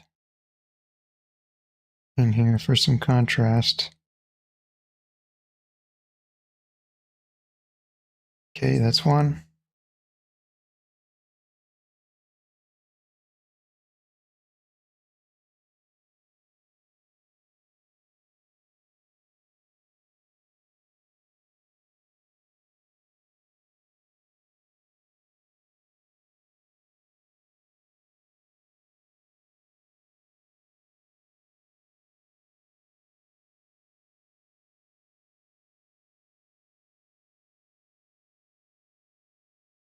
Trying to add a lot of the opaque white so it's more opaque.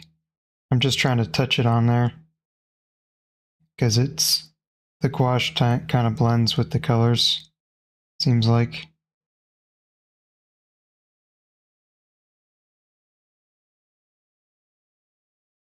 So if you just kind of touch it on there, it does less blending. I don't know if that improved much. Seems like we're still kind of in a similar spot.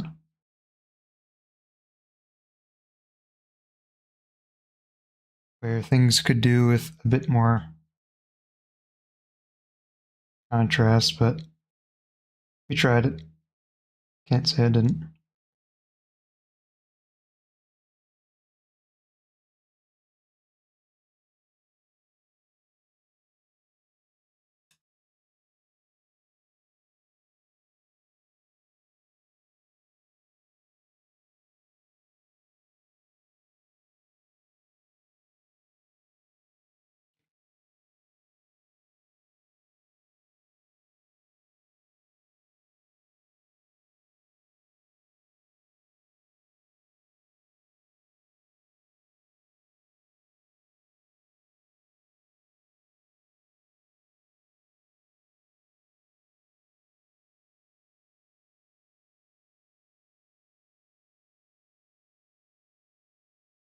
I don't know, I don't think there's much save in this one.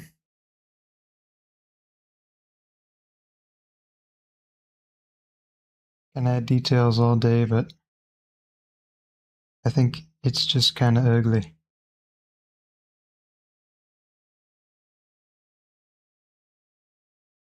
They don't all turn out. And I got one more attempt underneath it.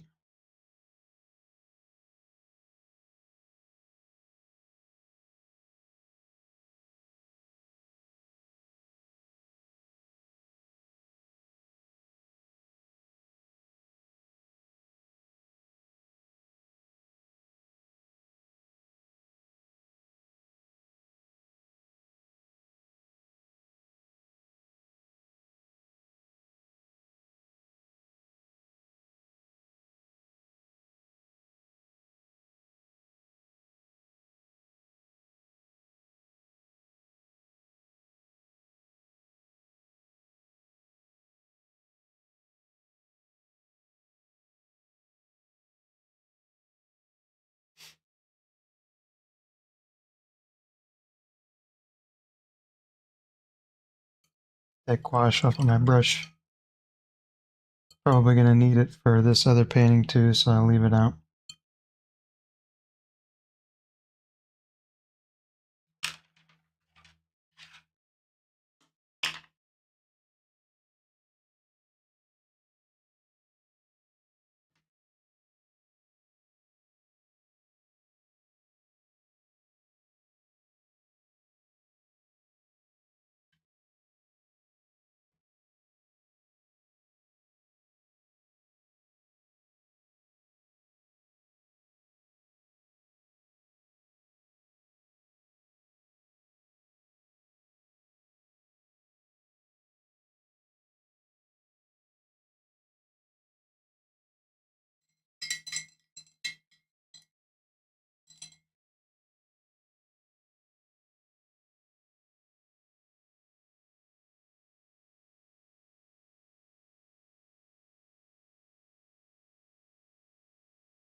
Again, maybe if I add more darks in the foreground too, it'll pop out a little better.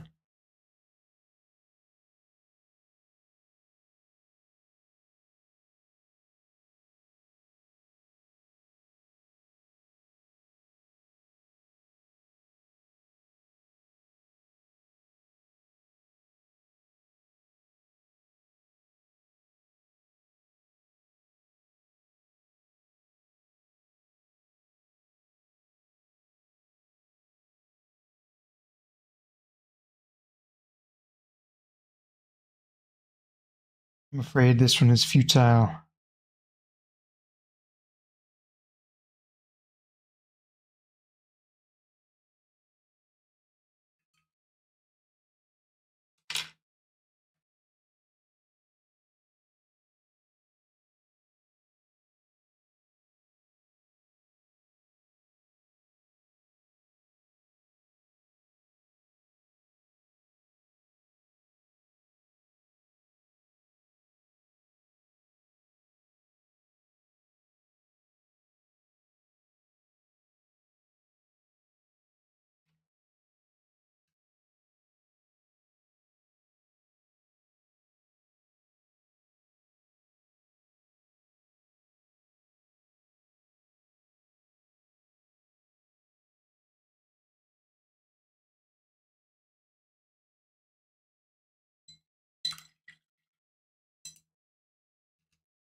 I don't know what I'm doing with this one. I don't think it's going to happen. It just don't seem like it will.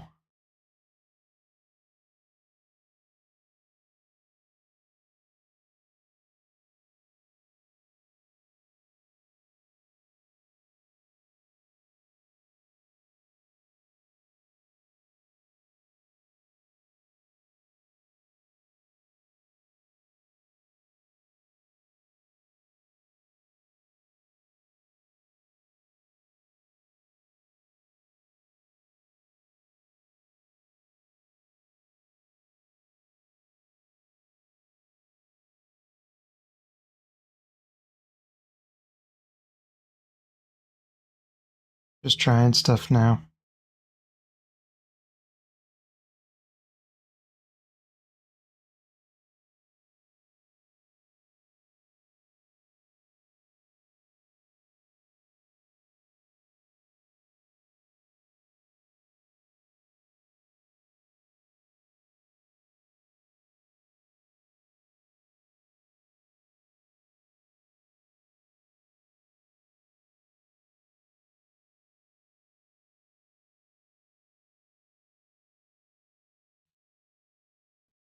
I think I'll call it on that one.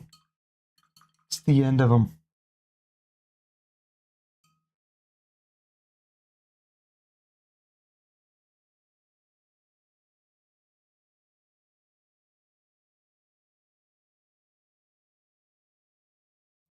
It's not a great one. Definitely not a great one.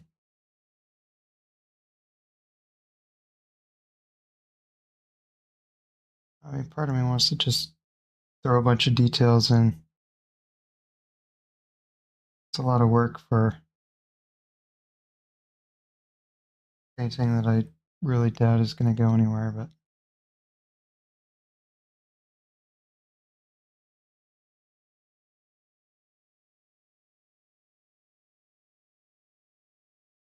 I feel bad wasting the paper.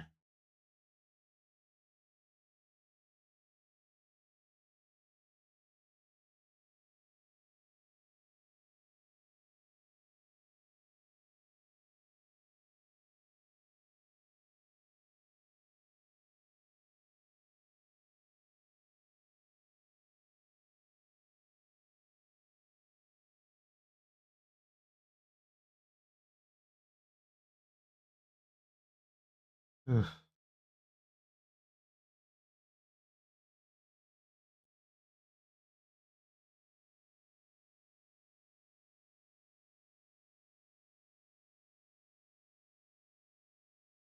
was a bad place to make a mistake in. I can't hide it.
I don't know, is the painting coming to life? I don't think so. I'm biased.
Oh, that's definitely better than it was.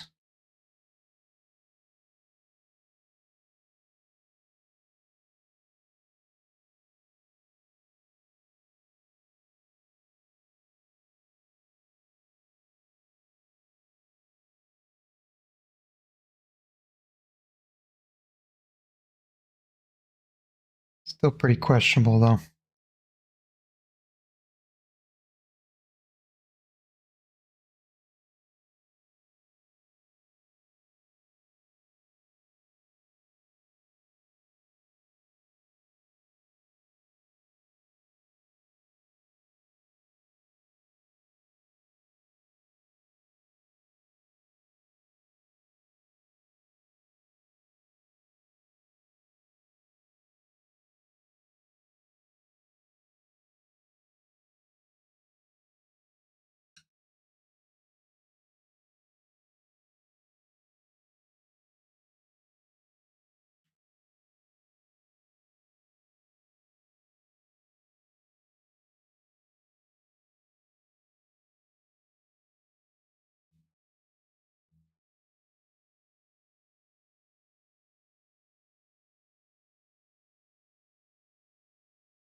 All right. For better or for worse, I think that one's done.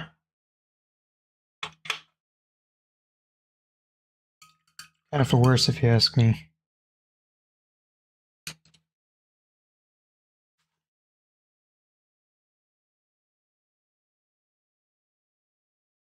There it is.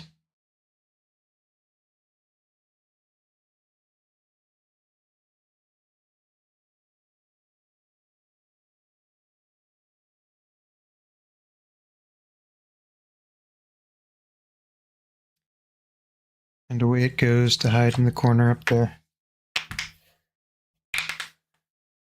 Okay.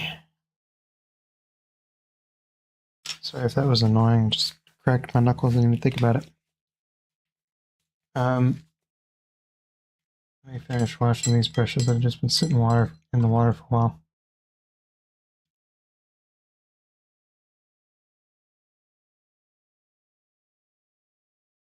It's getting to that point in the evening where my brain is shutting off, so I need to finish this quickly while I'm still able to form sentences.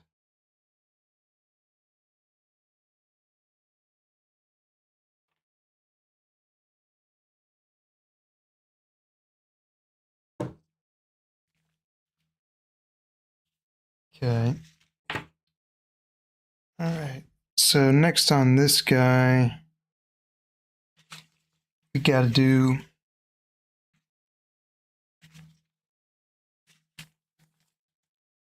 another foreground tree.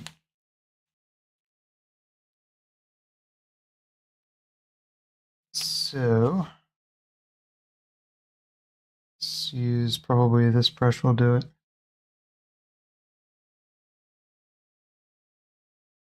Some green in there, blue in there, a little more blue in there, a little more green in there, and some gray. That's looking good.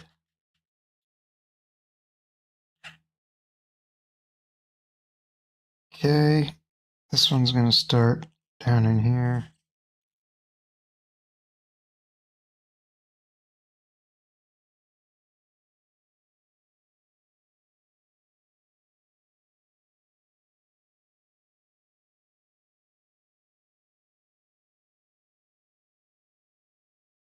He's going all the way up to the top.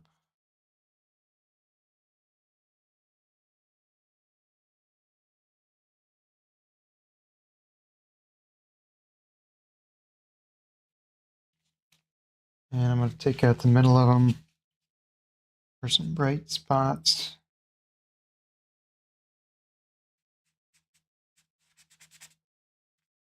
Blend them in there. Okay.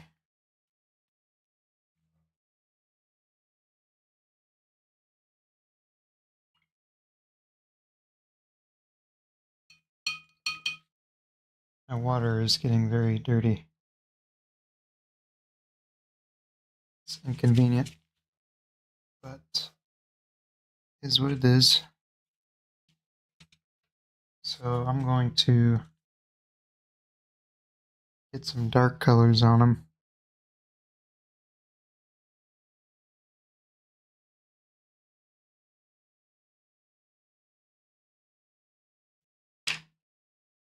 Let's retire this liner for just a second.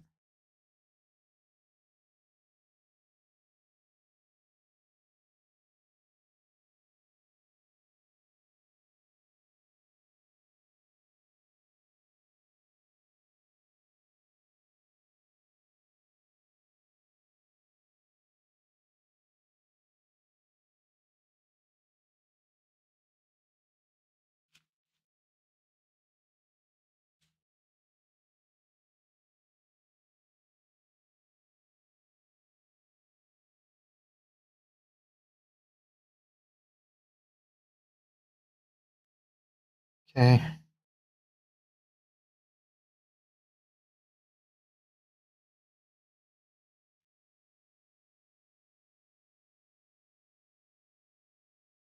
And we want to get this guy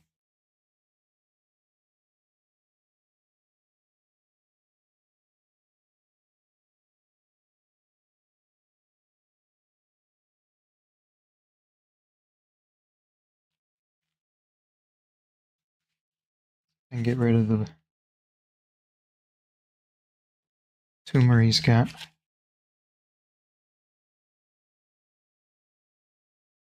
That's better.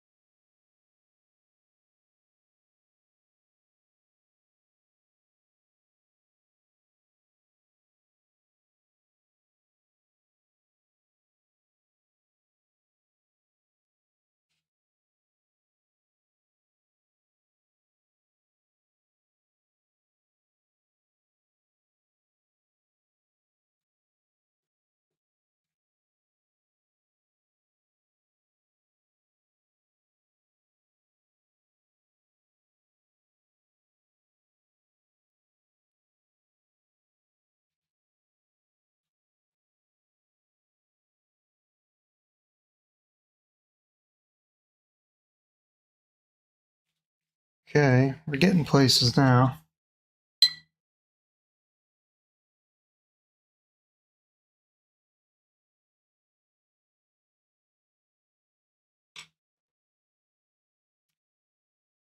So let's go ahead and get this guy's shadow in.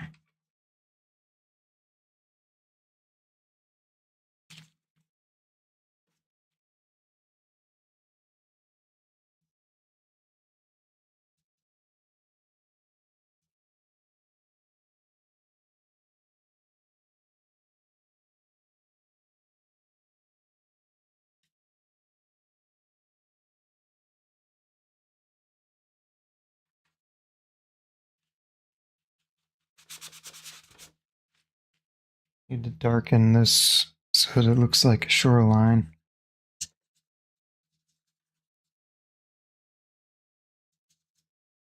That'll do. A little more of that in there.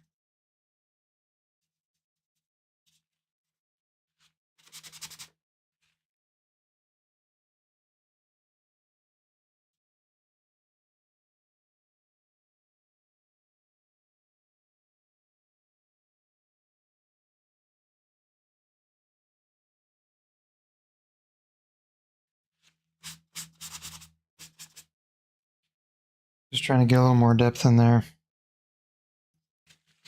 Adding some layers.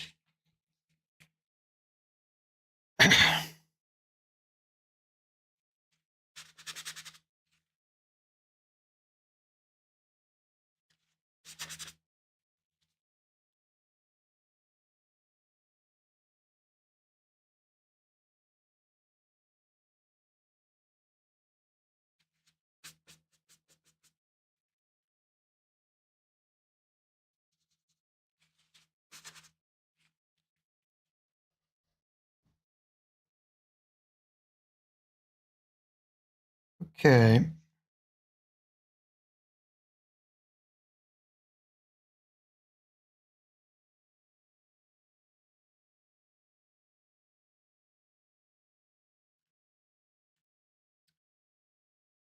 Now I need to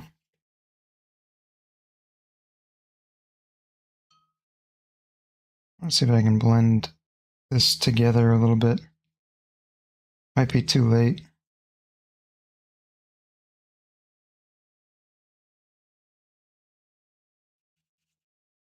I think it's too late.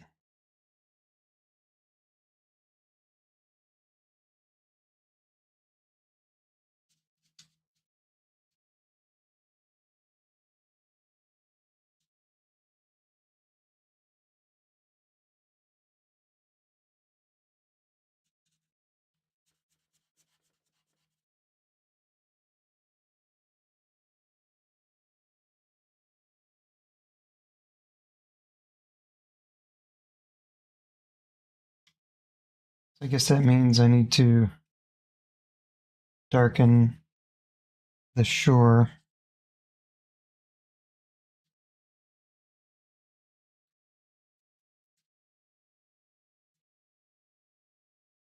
I can fade it in right.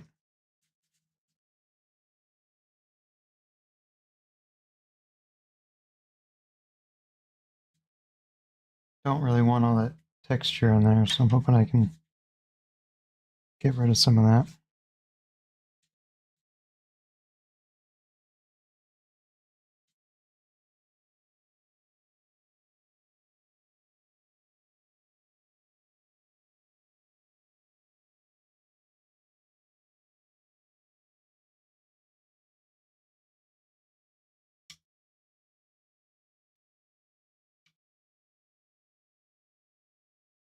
Okay. I need to add some shadows. More shadows into the water.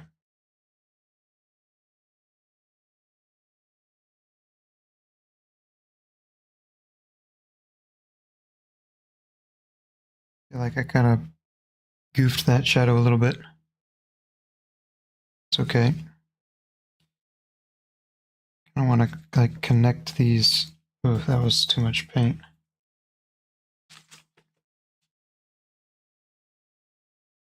Just want to kind of connect the shadows a little bit. Them in the water. Add some streaky things in the water.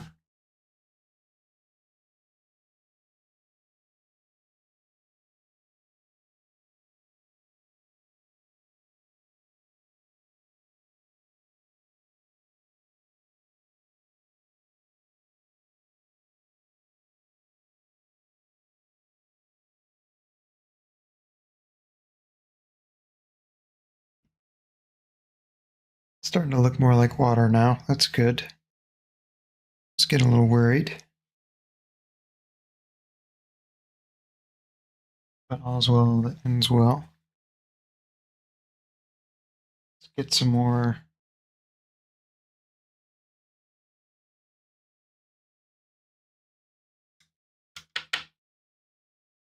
Ooh, yuck. I don't like that at all. That's like crazy green.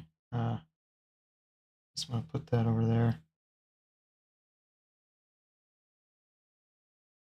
It's better.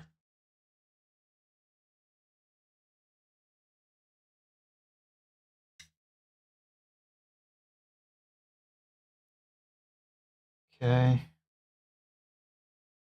I'm going to try and get some bushes going on. Some foreground bushes. It's not dark enough.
Just trying to get some bush looking shapes in there.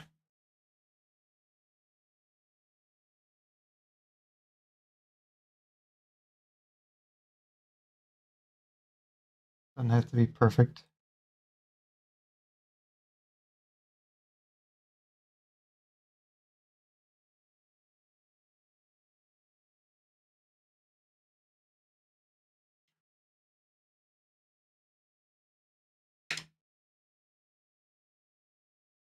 Struggling with what to do with the edge of this guy.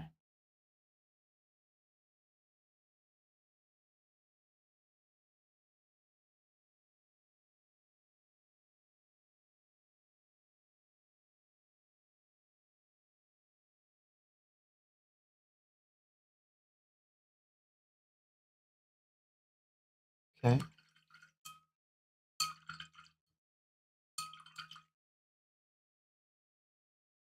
All right, so there's that.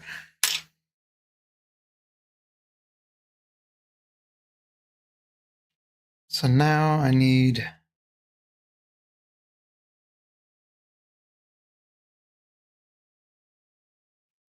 to add more details. So let's do that.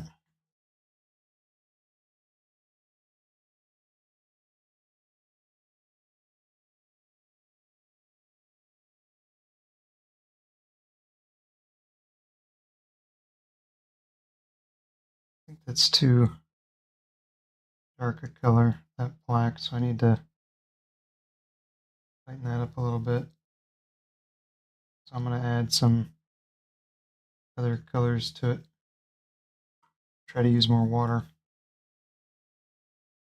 That black just seems a little too dark to me.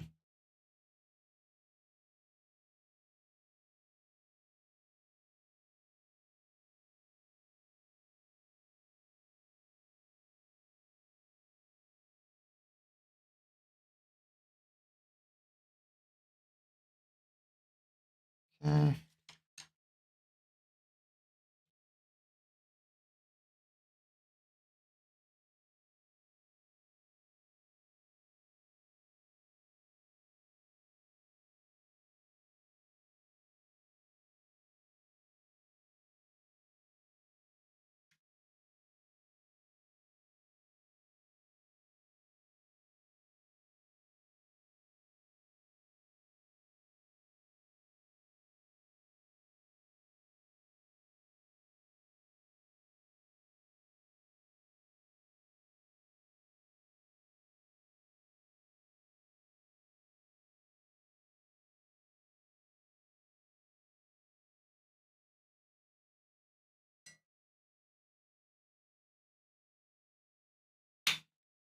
Okay.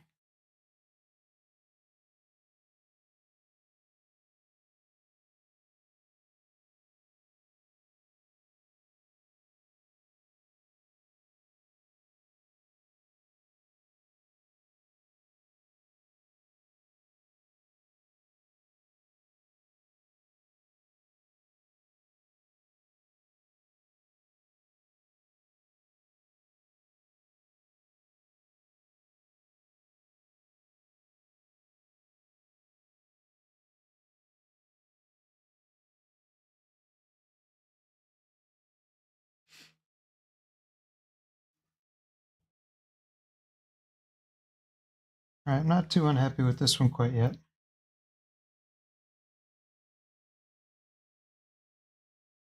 It's still in my good graces.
Okay.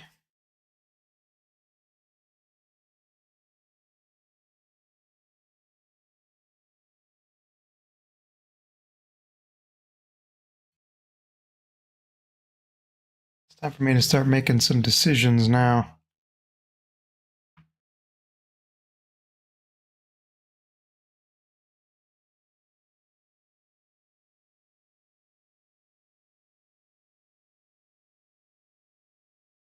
First decision is that this tree branch is ugly.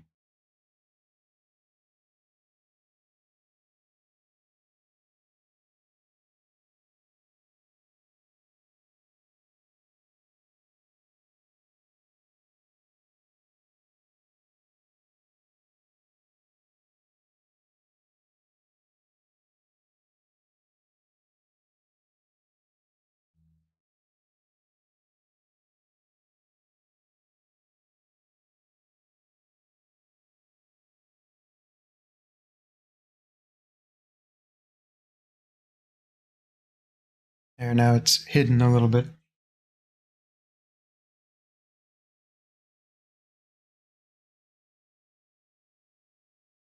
All right. I need to work on the colors a little bit, I think.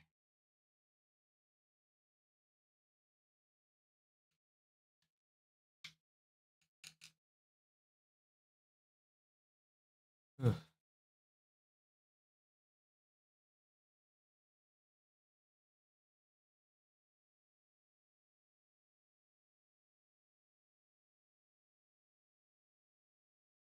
Didn't mean to put that much red in there. Okay, so that is not the green I want.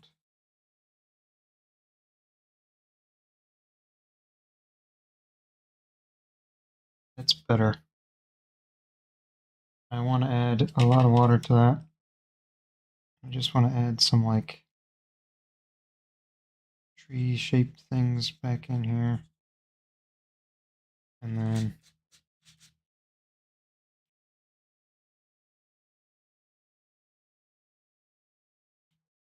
just mostly trying to influence the color and add some texture back in there.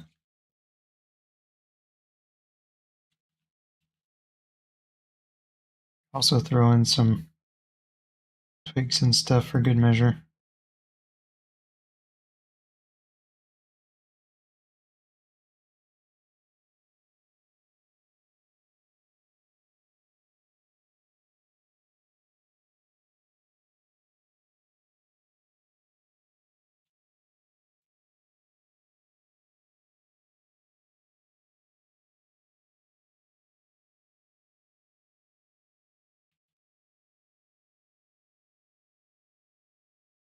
Okay, now I need to add some more of that.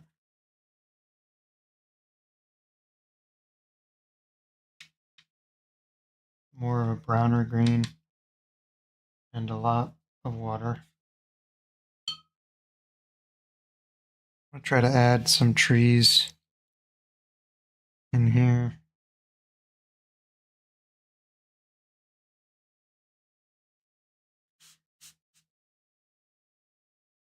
Stop using that cloth, it's dirty.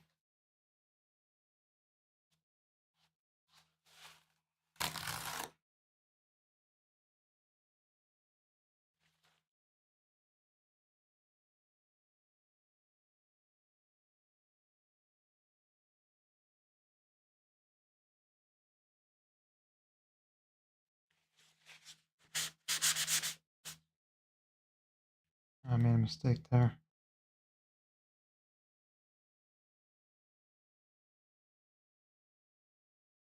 It's okay.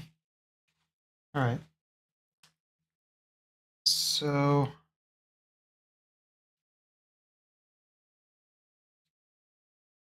getting close to the point where I want to start adding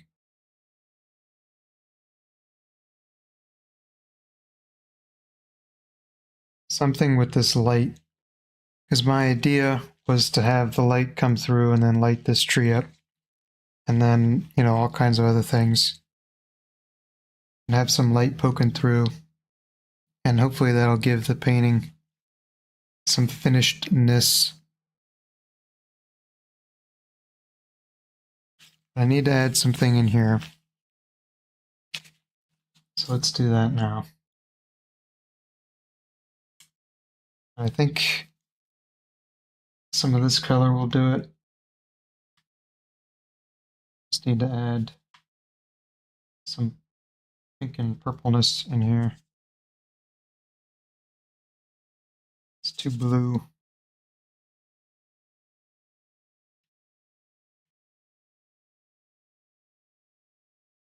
Ew.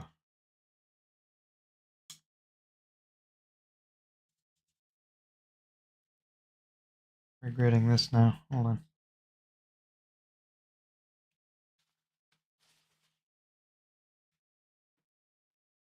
There we go.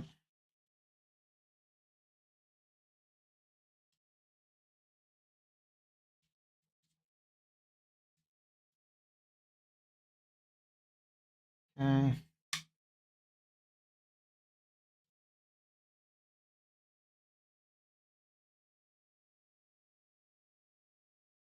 Get some dark color in there.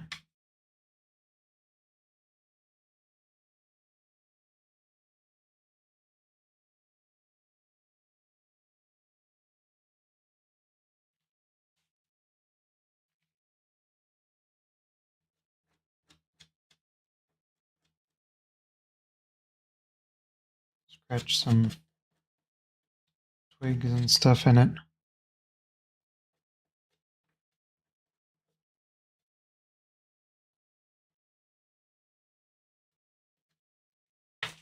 I'll tap some of that out.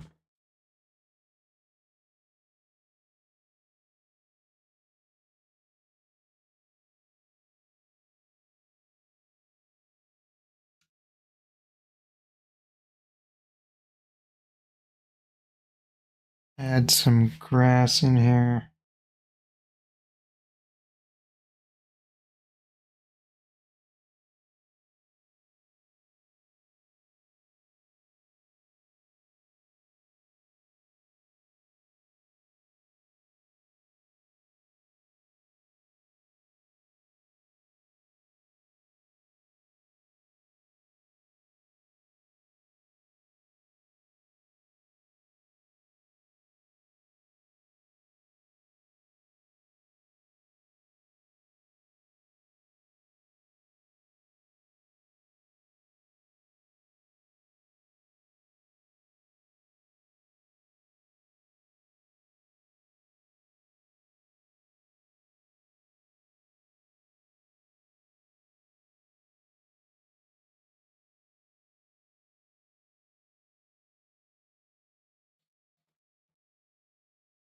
Okay.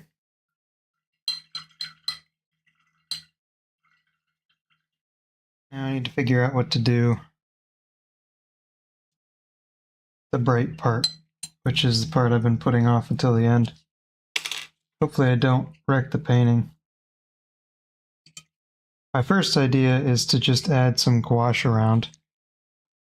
First thing I need to do is see if I can't like blend these edges of the light part.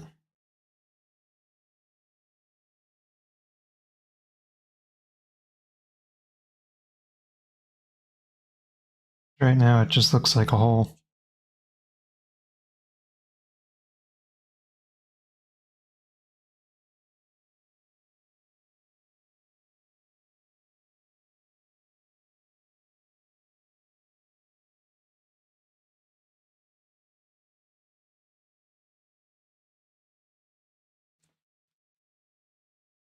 Hoping not to destroy this tree.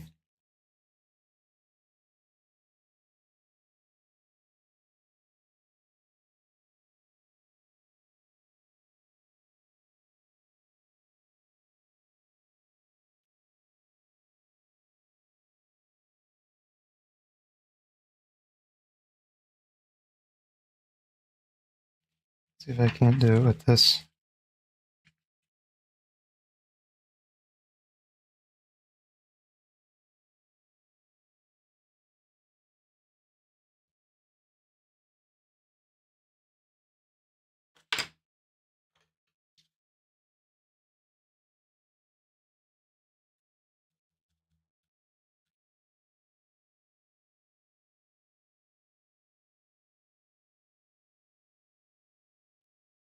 Don't think it's working particularly well.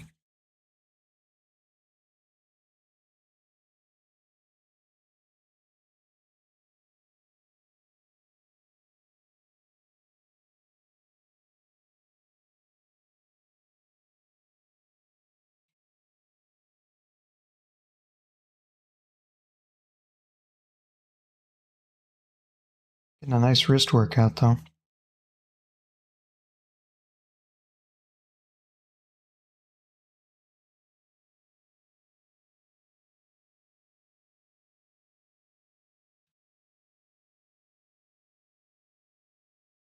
The other thing that's killing me is this.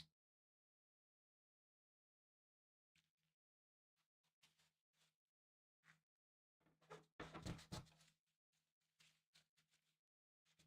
feel like it should be more straight than it is.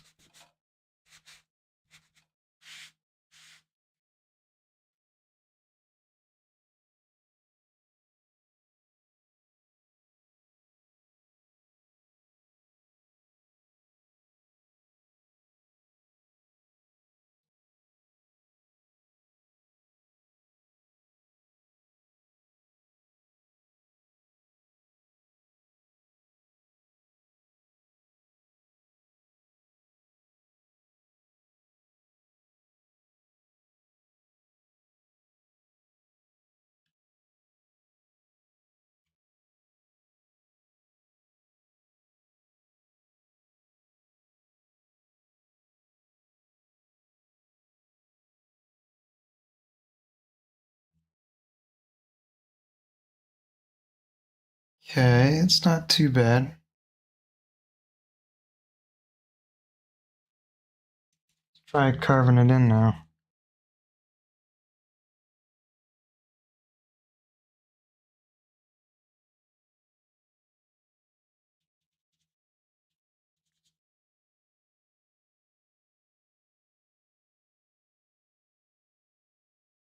It's looking more like a light beam now.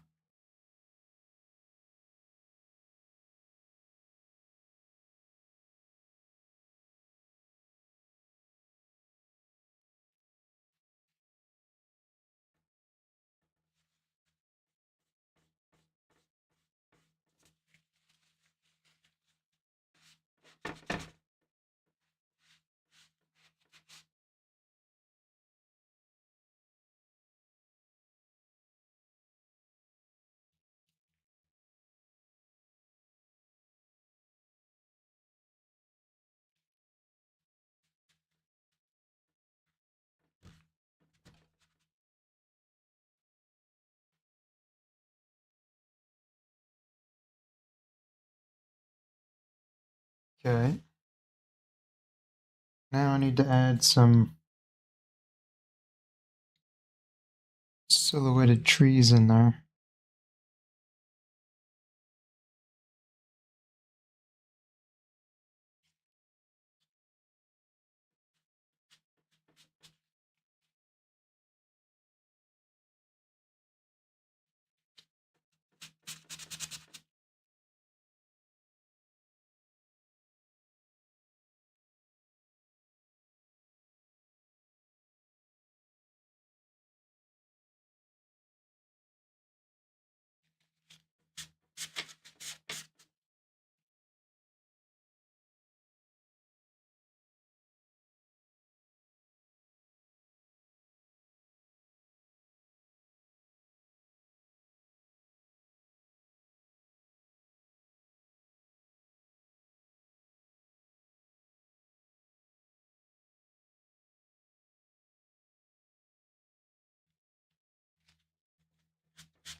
Okay.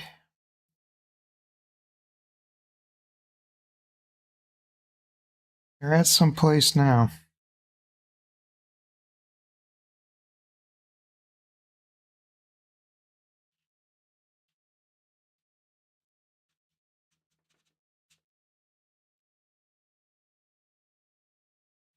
It's looking like a painting. I think I need to amp up the darks a little bit. So I'm going to hit it with another layer of the blue-green color.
Okay.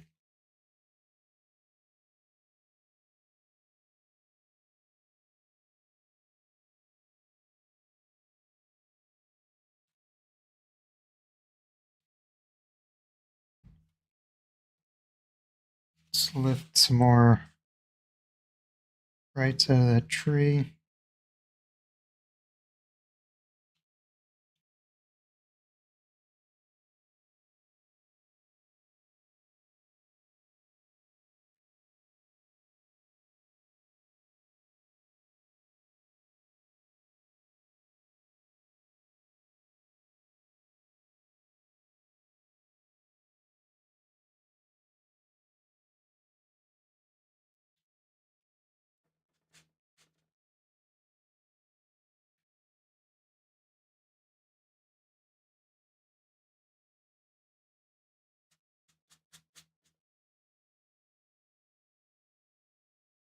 Okay.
Okay.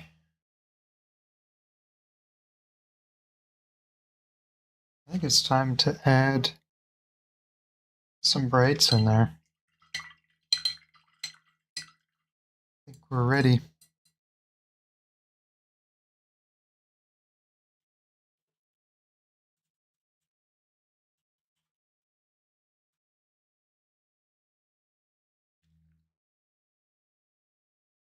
So, where did I put my gouache brush? Alright, so this, I guess I'm going to try just white at first. First thing I'm going to do is put some white bits in the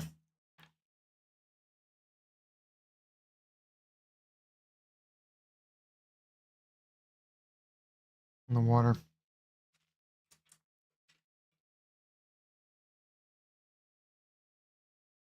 Try to get some dry brush texture in there.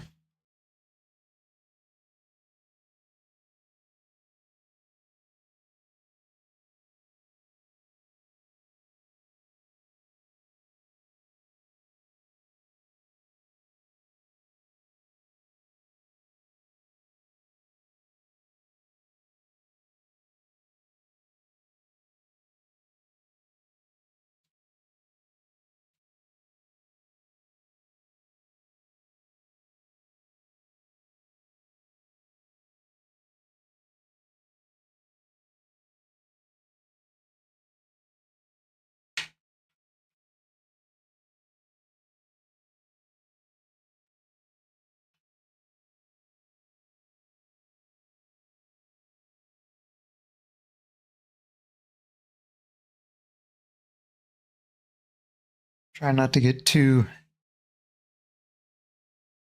happy with this.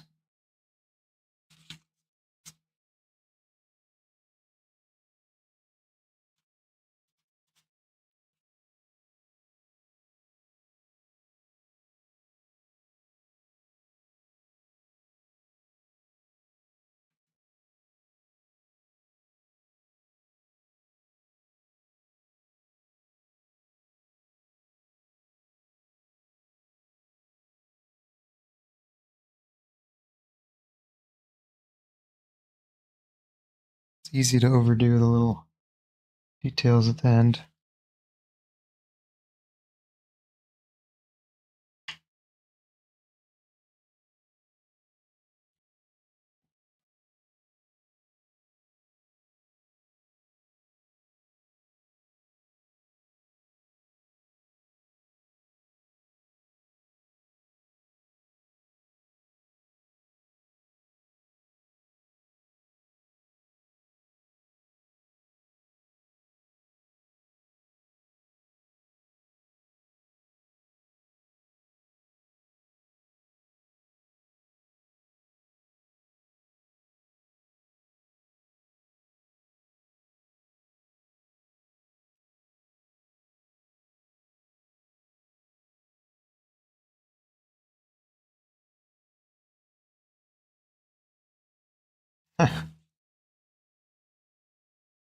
Welcome back. I need more caffeine. Stay as long as you like.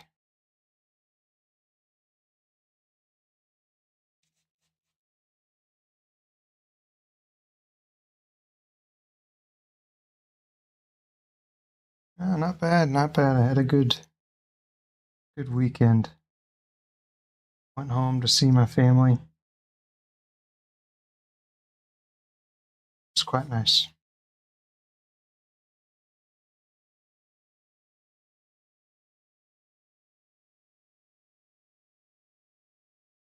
Just adding some lights coming through, looking through the trees back there. That's the goal.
see, you also want to put some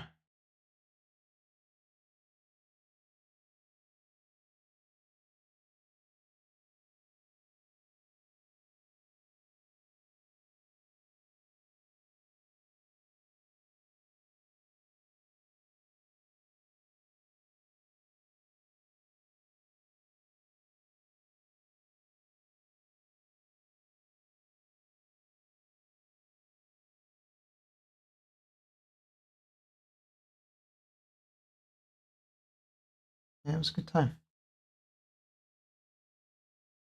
I was away for a week though because I had to go out of town last week, so I didn't get many paintings done. I did one bad painting at an airport that I probably won't share unless I finish it sometime. I could probably fix it since it's a digital painting, but I have a tendency with digital paintings to just paint them forever because I just keep hitting the undo button every time I do something I don't like, and then I never get anything done. So that painting, I just did it really loose with some kind of like really heavy textured digital brushes.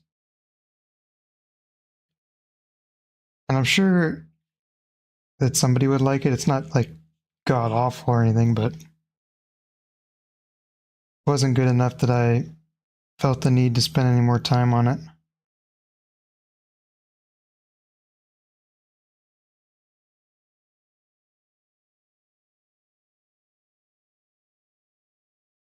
That wasn't a great painting. And the thing about my digital paintings is if they're not like really great,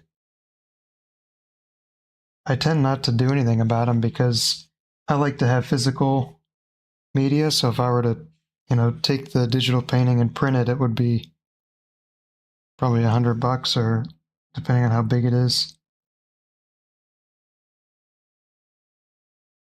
So I tend to only paint, or I only print out the best ones.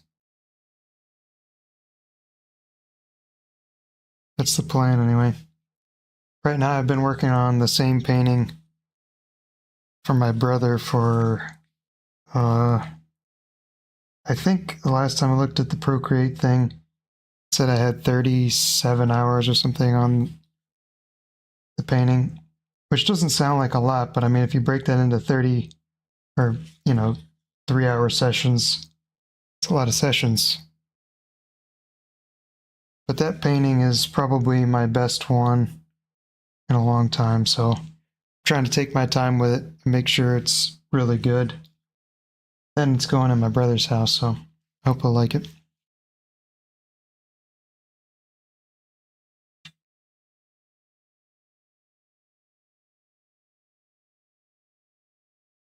Now, I did paint. The last one I did before I left was Thunderstorm 1. So that's on YouTube if you want to see it. It's not a great painting, but it's a fun one. I'm going to do some more stormy weather ones pretty soon because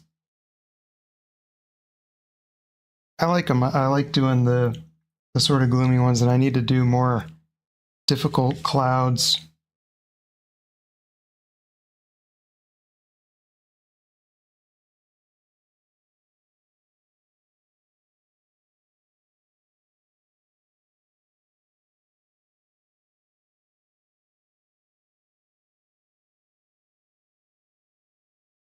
And one of the best things about being a person that paints in their spare time is you never really have to worry about getting people gifts because you just, I just have paintings lying around all over the place. So if there's anybody that I know that it's their birthday or something, they pretty much know what they're going to get by now.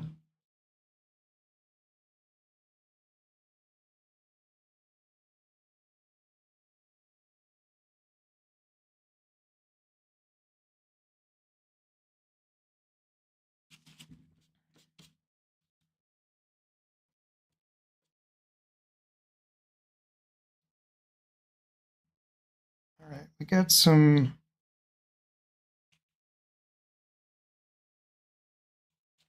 I'm gonna have to stop this pretty soon before it starts to get obvious.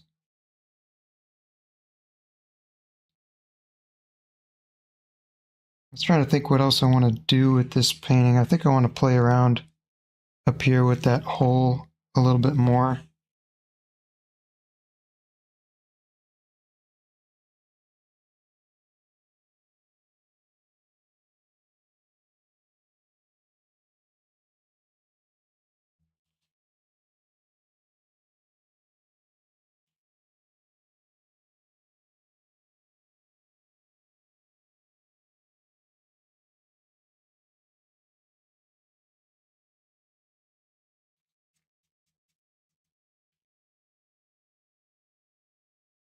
Yeah, it's supposed to be some kind of light coming through the middle.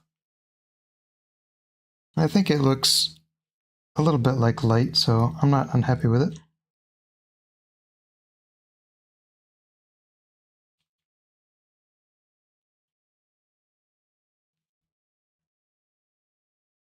Looks like there's some tree looking things and a light's going through it, so it's the best I can ask for.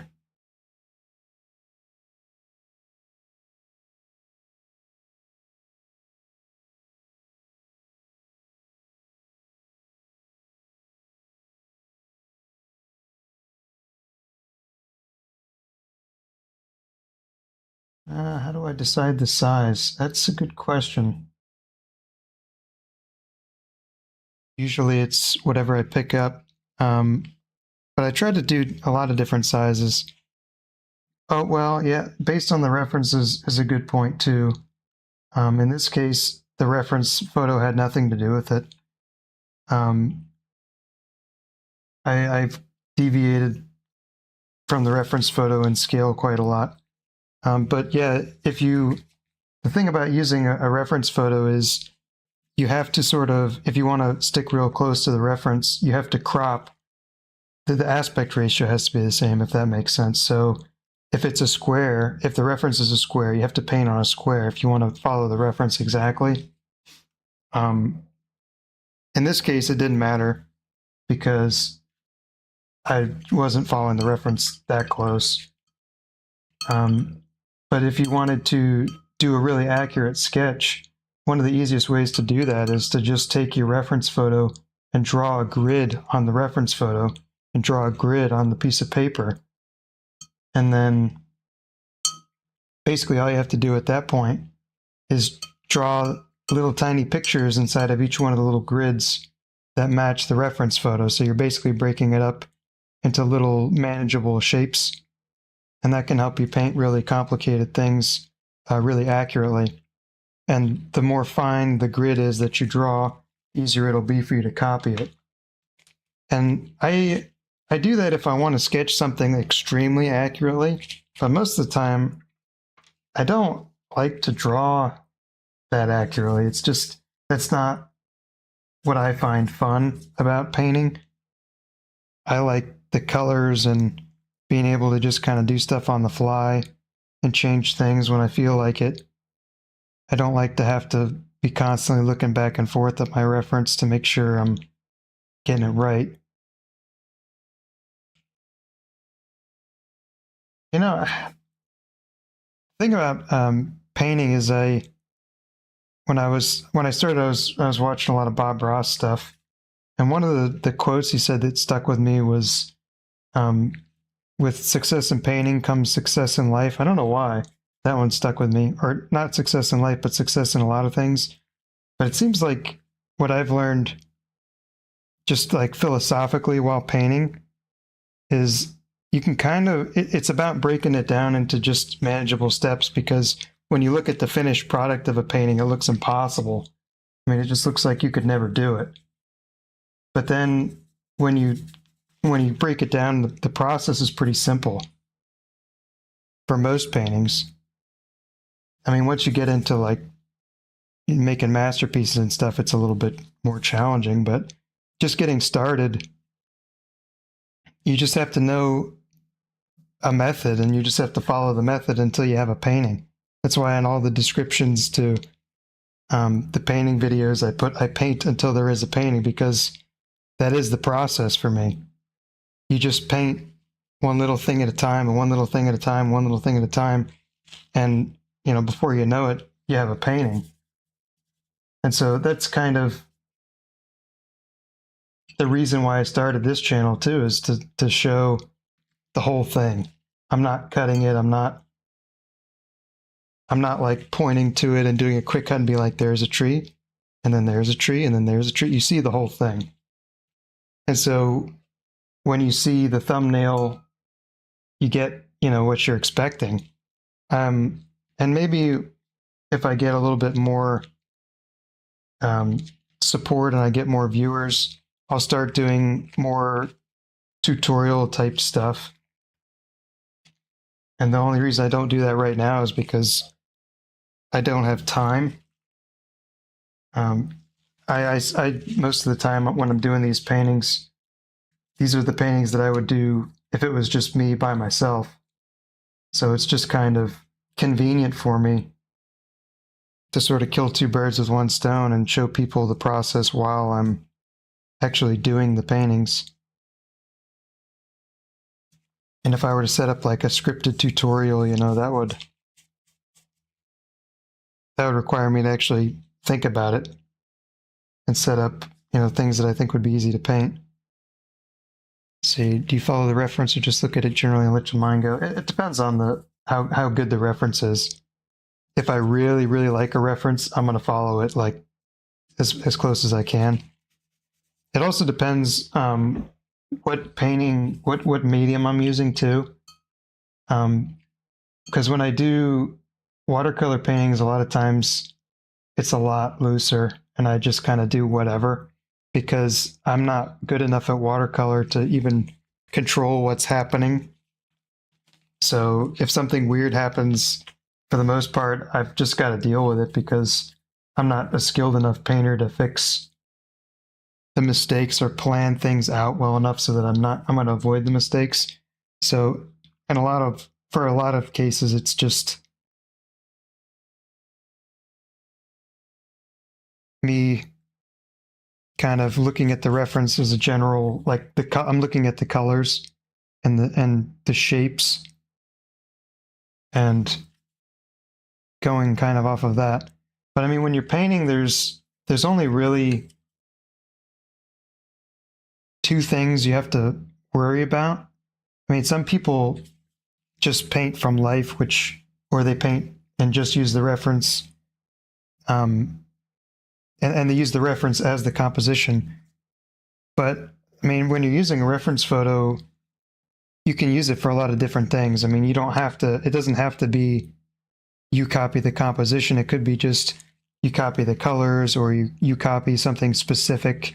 Like I've heard of one person that was a painter, and basically he would just look at a masterwork and try to incorporate one specific element of the masterwork into his paintings. So he would see a window that he liked or something like that in a painting, and he would just say, all right, I'm going to try to put a window just like that into my painting. And so you can use the references for a lot of different things. You don't necessarily just use the reference for one thing. For me, generally, it's just the main thing I'm looking for is the colors, because I have a hard time being creative with the colors, which is kind of why it's nice to paint from life, because you just don't have to worry about that. You're just copying the colors that you see, and you can just color check with the color on your brush or however you want to do it. And with a reference photo, I generally just try to get the colors close, and then I'll just, paint whatever I want. What I use for references most of the time is AI, which is kind of controversial to some people. I mean, to me, it makes a lot of sense to use it. But the reason that, I think the reason that a lot of people don't like AI is because it cuts out the art part of it. But I mean, for me, I'm just using it for ideas. I'm not, generating an image and then just sort of selling that image. I'm generating an idea and then I'm painting it. So to me, I don't really take issue with that.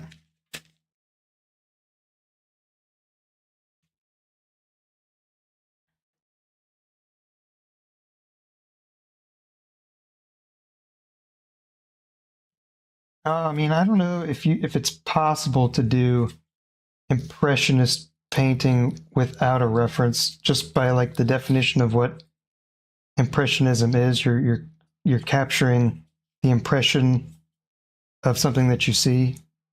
But I mean, maybe I'm not an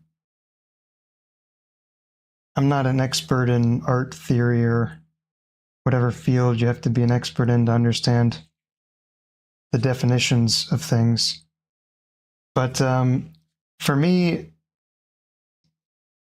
I need something to help me get an idea. I've never just sat down and paint. I shouldn't say an idea because it's kind of misleading. Like one of the first paintings I did for this channel was like a pink castle, kind of a pink sky castle. And that was basically what my idea was. I wanted to have a castle up on a hill with some, some pink clouds, like kind of at sunset. So basically what I did is sat down with, what's it called? I'm blanking on the name of the AI software now, but I sat down with it and started looking through, just prompting it different ways until I found something that I kind of liked and just went with that. I usually have an idea of something that I want to paint. I just don't have the idea for the colors or necessarily the composition. And then other times I know exactly what I want to paint. Like one of the ones that I've been planning for a while is I want to do like a stone bridge, but it's a winter scene and a stone bridge with some snow on it and like a frozen river under it. And I haven't done it yet, but I have the idea. I mean, I'm going to do that at some point. I just have to figure out the colors and the composition. Or I mean, just the colors, because I've got the composition. I know what I want.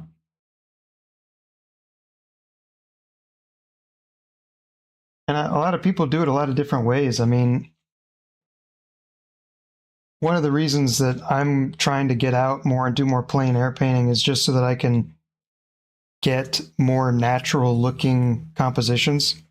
Because right now, a lot of my compositions come from AI or just me putting stuff wherever. If I feel like I need a tree somewhere, I just put it there.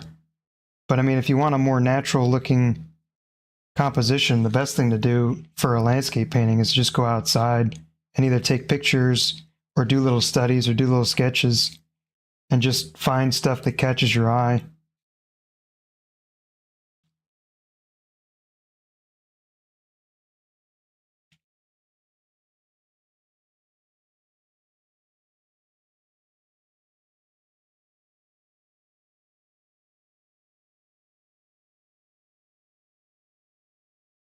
Yeah, I mean, one of the other things that Bob Ross said, I guess I'm rattling off all the Bob Ross quotes I know, is he said that once you get good enough at painting, you won't really worry about how to paint it. You'll be worried about, what to paint. And I'm really kind of excited for when I get to that point. I'm not even close to there yet, where I can just, sit down and paint whatever I want. I would love to be at that point, but I'm not quite there yet. But I feel like that is true. I mean, once you get skilled enough at painting, you know what approach to take. You'll know what approach to take to make the painting that you have an idea for. And just figuring out a good composition and what good colors and stuff. That's the challenging bit.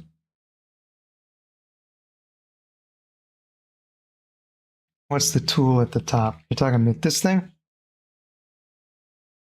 This is just a flat brush, so like this.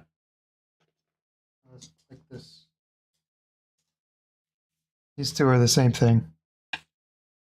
This is a 1-inch flat brush, and this is a, I don't know, maybe a 3/4 or something. But yeah, it's the same thing. This is just a really funky looking one. It came with the kit of my watercolor brushes. I usually use it just to wet an area that I'm going to paint. That's usually what I use that for, because it gets a lot of water. What's the different uses? Well, that's kind of a fascinating question. I would say if you want to get into watercolor, you only need 2 brushes. I would say you need a liner brush and you need a quill like this. And you can do basically anything with just these 2 brushes, in my opinion. The quill you need, I've noticed it doesn't matter with a lot of different mediums, like what brush you use. I think with oil brushes, as long as the brush is sturdy enough to hold the oil, it really doesn't matter what kind of brush you use, whether it's a synthetic or whether it's, you know, a natural bristle brush or something like that. It doesn't matter that much. But I've noticed with watercolor, it really does matter. And the reason that it matters is you need the brush to be able to hold a lot of water. And you need to be able to control how much water is in the brush.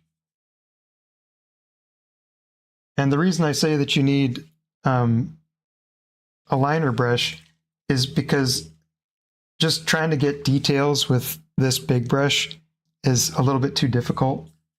And you can create a lot of really interesting textures with a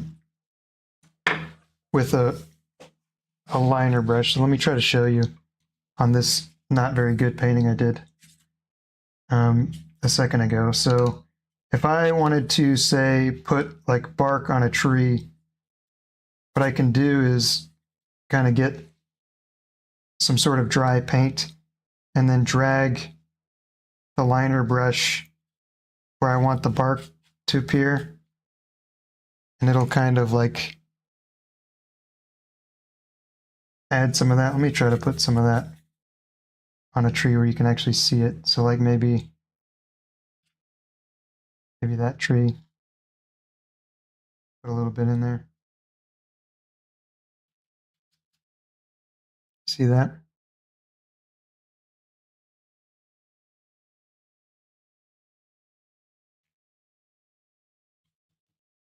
So yeah, I recommend if you're getting into watercolor painting and you're on a really tight budget, get one of these like quill brushes that can hold a lot of water. So you can control how much paint versus water is on your brush, because that's how you're going to control how much or how light or dark your color is. Because if in a watercolor painting, if you add a lot of water to it, it's going to dry lighter because it's diluted. So having the quill brush holds a lot of water, and that helps a lot. And this thing is just for details that you can't do with this thing. What's other types of painting? Well, there's a lot of different techniques and different mediums that people use. I'm not familiar with all of them. I'm sure there's stuff out there that I don't know anything about. But for watercolor, when I'm doing watercolor, I'm usually using 2 mediums. Or I am now. I didn't used to, but I recently started using 2 mediums. And I shouldn't say mediums either. That's probably not a good word, because that means something different depending on the context. But right now I'm using two things. So these are just watercolors, and then this is gouache. So it's spelled like that, gouache. And so gouache is opaque watercolors. So these will be transparent. These watercolors are transparent, and these are opaque. So that's the main difference between them. And then once you go away from gouache, you get into acrylics. And so gouache dries, but you can still mix it with water and it will become loose again. So this is pretty dry right now. This is gouache on my palette right here. And if I add water to it, it gets wet. And it does the same thing on the canvas. So if you, it's still watercolor in the sense that it's water soluble even after it's dry. I'm probably explaining this badly, and there's somebody out there right now like, oh, he's explaining it badly. But when I'm using watercolors, usually it's, if I want opaque, it's gouache, and if I want transparent, I'm using regular watercolor. And then acrylic it dries as plastic, basically. So you can't, once it's dry, you can't change it.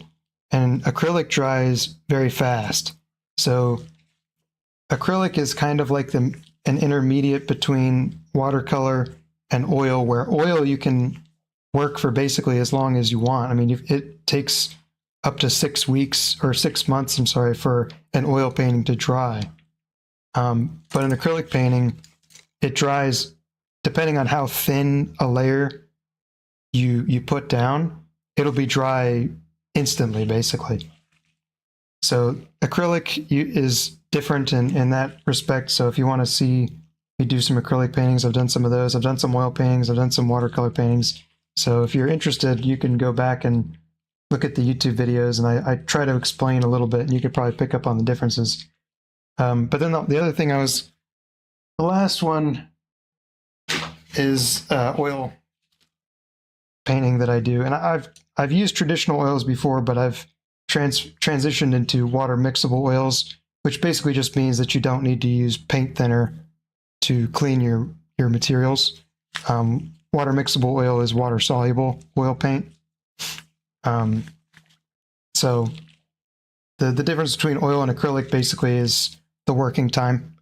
So you can push oils around on the canvas for, hours and days and potentially weeks, depending on how thick you put it down. And you can just blend and, do whatever you want. But acrylic, you have to work fast if you want to blend. And you can do different techniques with the different ones.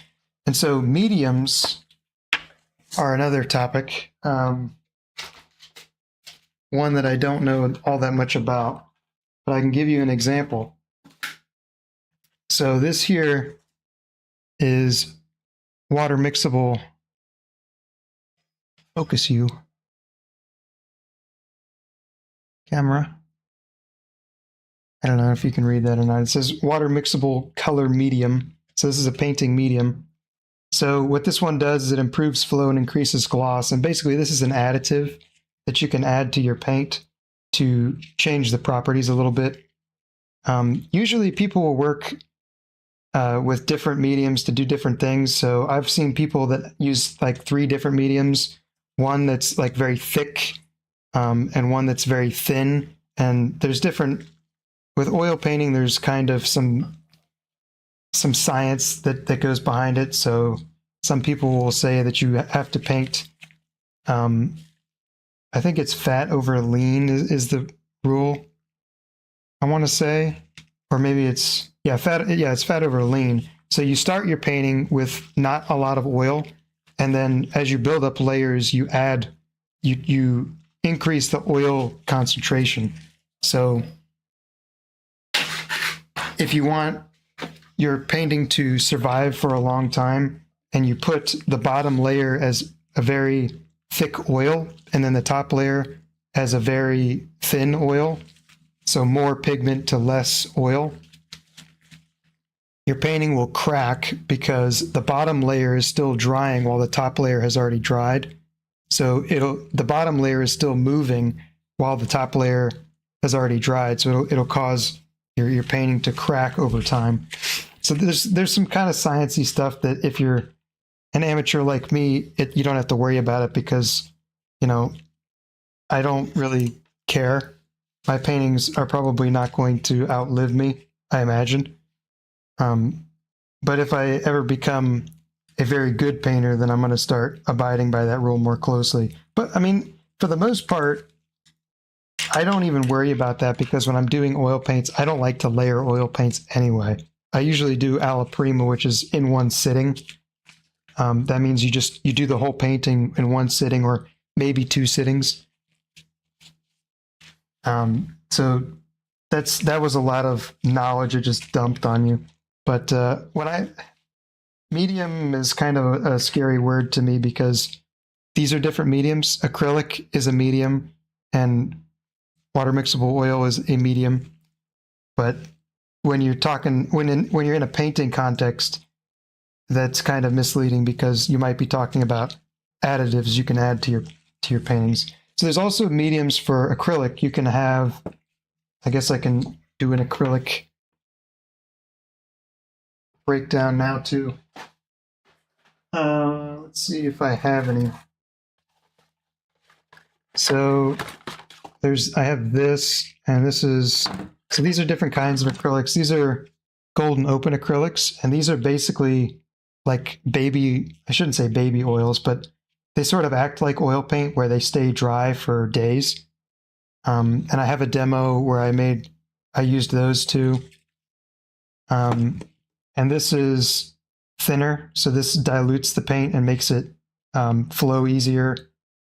So it says it reduces brush drag. Basically, that just makes the paint flow a little bit easier so it's not so stiff. I've never used it, so I don't know. This just came with a set that I bought. But yeah, there's mediums for acrylic too. I don't know if there's mediums for watercolor. I don't really see why there would be. There may be mediums for gouache. I don't know. I'm not an expert.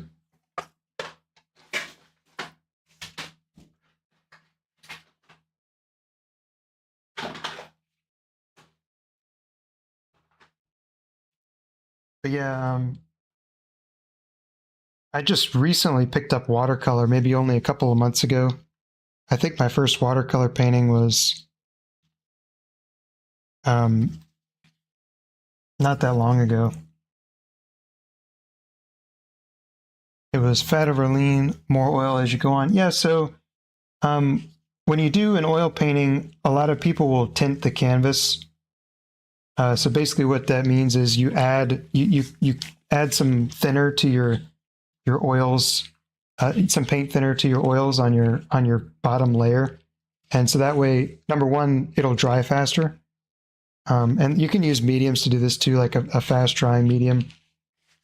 So basically oil paint is just, it's pigment and oil. So when you add mediums, you're adding oil. So basically what you can do is add a really thin layer of just basic paint or paint and paint thinner.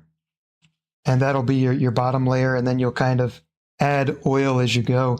But the thing about oil paints that most people that haven't oil painted don't realize, and people that first start oil painting realize very quickly, is that you cannot layer oils easily, which is what makes Bob Ross's paintings are like voodoo magic to me. I don't know how he does them. And I stopped trying to do Bob Ross paintings a while ago because he makes it look way easier than it is. But basically, putting paint on top of paint in acrylic is super easy, and oil is very hard because your oils are mixing, your paint's mixing together. So if I painted a tree in oil, and then I said, I want to add a highlight to that tree that I just painted, and I try to add the highlight, really what it's doing is it's just mixing the color on the canvas. So I can't add a highlight. I just like blur whatever I put down, and you start mixing your paints that are already on the canvas. So that's kind of where mediums come in. If you put paint down really thick and then it dries a little bit, and then you add a lot of oil, then you can paint basically over top of what you've already painted. So if I paint, it helps because it adds a little bit more like thickness to it. So the other rule in oil paints is thick over thin. So if you take a palette knife and you add a scoop of paint onto something, that's a lot easier. You can add really thick paint onto really thin paint. So another technique for layering is to take like a shop towel, and I recommend a shop towel, not paper towels, and you wipe where you want to add a layer. So if I'm painting a tree and I want to add a highlight to it, I'll wipe off right where I want to add the highlight, and then I'll put the highlight on real thick. And that way the paint won't mix with that thin paint. The thick paint is going to overwhelm the thin paint. Basically, it's the same if you were mixing it on your palette. If you want to make small changes in color, you just add a little bit of paint. And if you want to add, make a big change in color, then you add a lot of paint. It's the same thing on the canvas. You can sort of think, I sort of think of oil paintings on the canvas the same way I think of them on the palette. And the same thing as your brush. I tend to not wash my brush very much when I do oil paintings, or at least I try to, because you can alter the color in your brush the same way that you can alter the color on your palette. If your brush has blue in it and you want it to be green, just add yellow and your brush will have green in it. It's the same thing on the canvas. If you don't like your color, maybe it's a little bit more red than you wanted it, just add some green to it and that'll counterbalance it. So you can mix the colors on the canvas in the same thing, just the same way that you mix them on the palette. But the problem with that is when you're doing oils, it's hard to make hard edges unless you plan them out. Because if you put two colors next to each other and then you run your brush over them, they blend. So you'll get an intermediate color in between them. So if you start making a lot of changes, your painting will start to get kind of blurry and muddy looking, and you won't have clean color notes, they call them. And a color note is basically just a brush stroke of a particular color. And the more you touch the painting, the less clean the color notes will be, because the more they're mixing together. Which is why when I find a painting or an impressionist painting that has like broken colors that are really well done, it's really beautiful, because they have a bunch of colors that if they were to blend them, they would mix, but they keep them broken and they keep clean color notes. So you get all of that color and you get optical blending instead of, like a more traditional oil painting. I'm peeling the tape off of this because I think I'm done with it. I kind of like it, and if I like it, I should stop touching it. That's my philosophy. Yeah, but I mean, one of these days, if this channel sticks around, I'll do more research and get more educated and create some tutorials and that kind of thing that'll go over, the fundamentals, because there's not that much to know. I probably, if there was a new painter that just saw this, they just, I scared them because they think that you got to abide by the fat over lean and the thick over thin, and don't worry about it. Just do what works. I mean, if you're just starting to paint, just do what works. Whatever gets you the painting that you want, do that. If it's the Bob Ross technique, just do the Bob Ross technique and just kind of learn as you go. Here's what we got. I'm happy with this. I like it a lot. I think it's good. I'm liking it.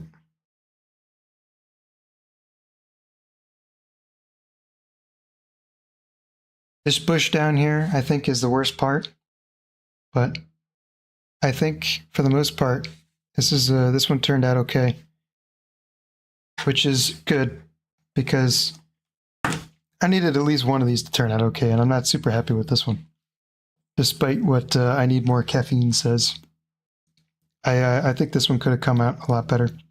So let me show you the difference between the watercolor block and the watercolor pad too. So this one is the watercolor block, and this came off of a pad, so I just tore this off of the pad. And let's see if I guess I'll just use a knife. So the watercolor block is glued together, but there's a little, right here you can see there's a gap in the glue. So what I do is I put my palette knife in that little gap, and then you can break the glue on the sides of the painting.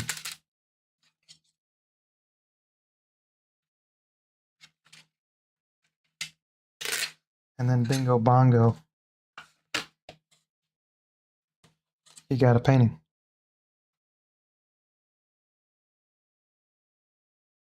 So my personal opinions on each water versus oil.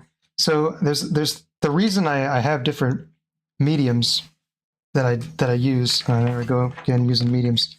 The reason that I paint in the different styles is for different reasons. So I like watercolors because I don't have a lot of control over what happens.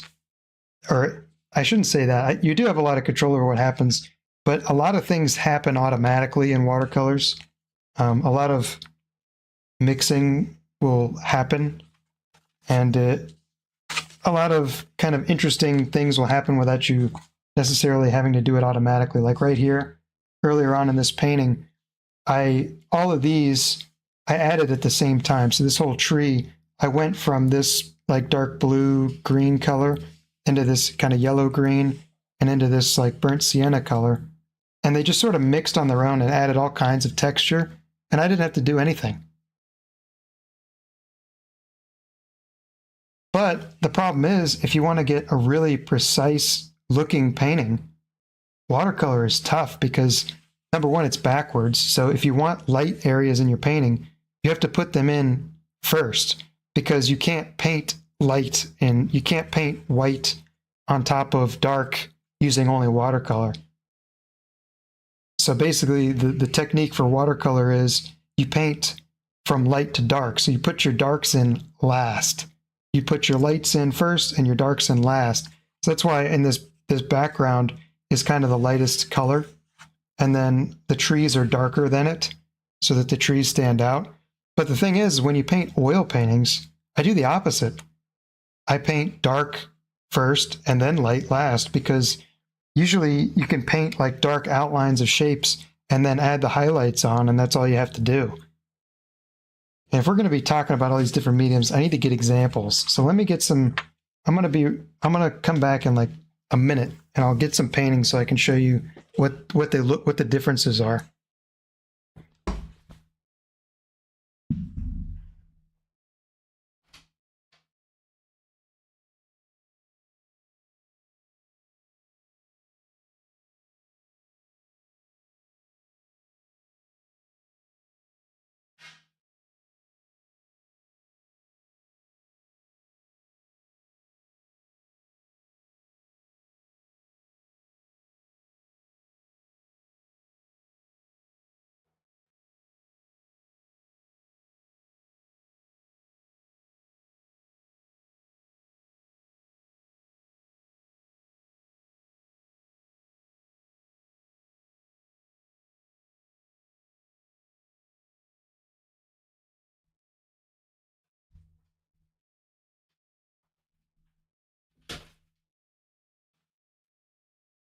All right, I've returned. So I guess the first thing I'll show is some, well, that painting's still wet. That's nice. First thing I'll show you is some other watercolors that will help explain that a little bit better. I've got oil paint all over me. And all over the back of this painting. It's nice. Okay, so here's some other watercolor paintings. So if you look, let's do this one at a time. So it'll be a little bit easier to show them. So this painting, if you look at the texture and the color, like on this tree, pretty much all that happened by accident. I mean, I had almost no control over what was going on, but it created all kinds of beautiful little textures in there just by watercolor doing its thing. So that's kind of why I like watercolor. That, and you get these sort of really interesting hard edges You get these in watercolor a lot. And for a lot of people, they don't like them. But when you get better at watercolor, you can kind of abuse them. And they make really interesting, just like, it's a style. I mean, you just don't get that in any other medium. You don't get, those are from basically water pushing the pigment around. So the watercolor will stain the paper. And then when you add water to it, the water will like push it. And so that's what's kind of happening there. You can sort of see it where the water, this is where I've added some water and it pushes all the paint to the end of wherever I was painting. So wherever it was wet, it just kind of pooled up and the water was in the middle and the paint goes to the edges. So that kind of creates interesting textures and it helps create really nice hard edges. So like you can see on this tree, there's some really hard edges on there where those are kind of harder to get on oil paintings. So that's kind of the stuff I like about watercolor. One of the other things is it just does all kinds of crazy color blending for you. Like this tree, this painting I did basically to just do little studies on what I could do with different colors mixing together. And so you can see up here I added some red and I added some orange and I added some brown, kind of a browny green, gray green down here, and some, you know, dark black browns in here. And it all just sort of blended together and created all kinds of interesting things. Like this one I think is especially interesting. But yeah, the other thing is I don't know a whole lot about this, and I think I'm using the terminology right, but there's different colors and they have different properties. So some colors granulate, and you can see that back here where they just sort of like, they make weird patterns. And so back here you can sort of see, I just added like a straight color back here and it just added all this weird texture. Like it almost looks like there's dots in there or something.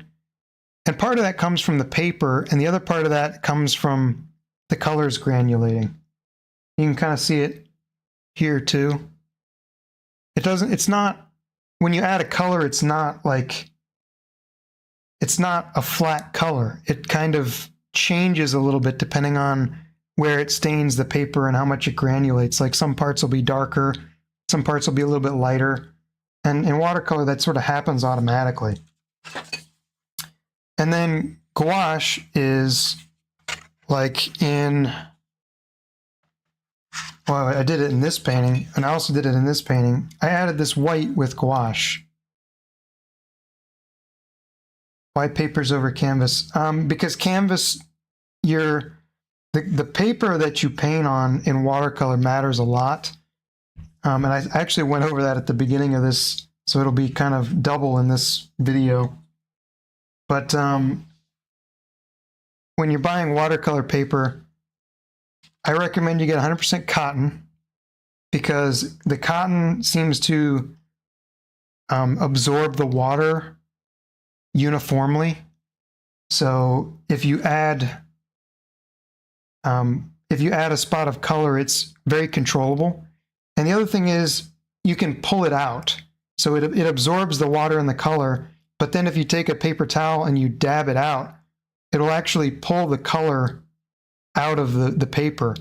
And if you get a cheaper paper that's not cotton, with its pulp, you'll notice that the water doesn't get absorbed into the paper. It sits on top of the paper. So when you try to add colors, you'll end up just pushing water around on top of the paper. And so it's really, really hard to paint that way. So I really recommend the 100% cotton. And then the other thing is the pounds, or the weight of the paper. And that's the weight of the roll, I think. And the higher the weight of the paper, basically, the less the paper buckles. Because you'll notice this paper ain't straight. And the reason that happens is, you know, it warps when it gets wet. I'm sure you've seen, you know, a wet magazine or something, or a wet book. It ruins the paper. So when you paint on paper with watercolor, that happens. And the higher the pounds, the less it happens. So if you're painting on like 300-pound paper, it's not going to buckle very much. Your paper is going to stay flat. So that's what I know about watercolor paper. And with oil paints and acrylics, you can paint on, really cheap stuff. You can paint on like cheap canvases. Like I don't buy expensive linen canvases or anything. I paint on just like whatever is at Hobby Lobby and whatever's on sale. But with watercolor, I paint on 100% cotton, or I don't paint at all. Because I've painted on cotton paper and I've painted on not cotton paper, and I can't go back. I can't go back. So those are some watercolor examples. And let me show you, we'll go to acrylic.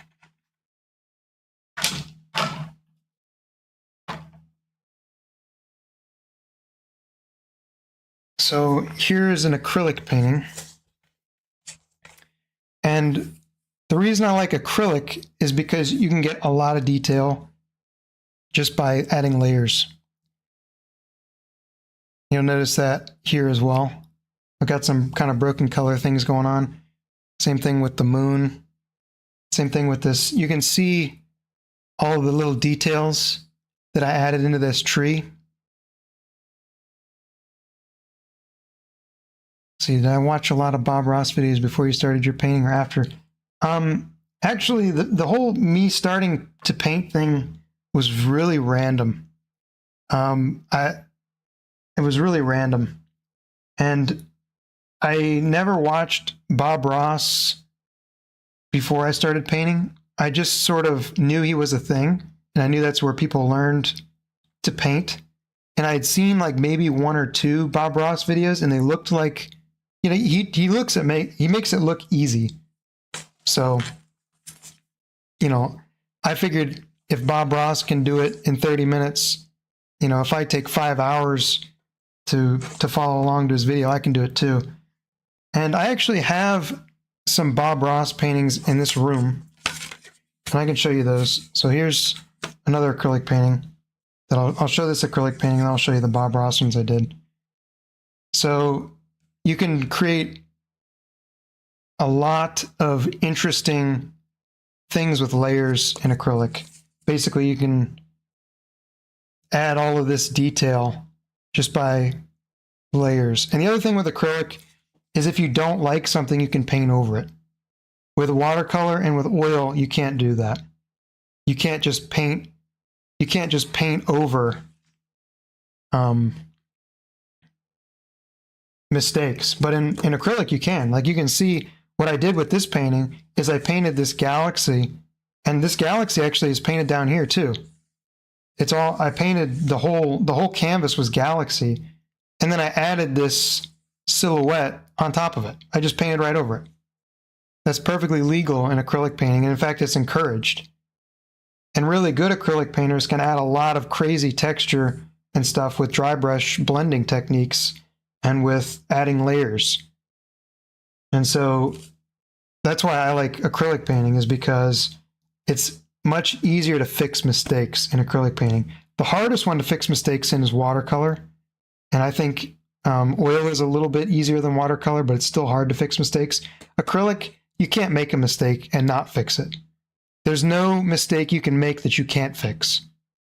You can just paint over anything with acrylic paint. So that's why I like acrylic a lot.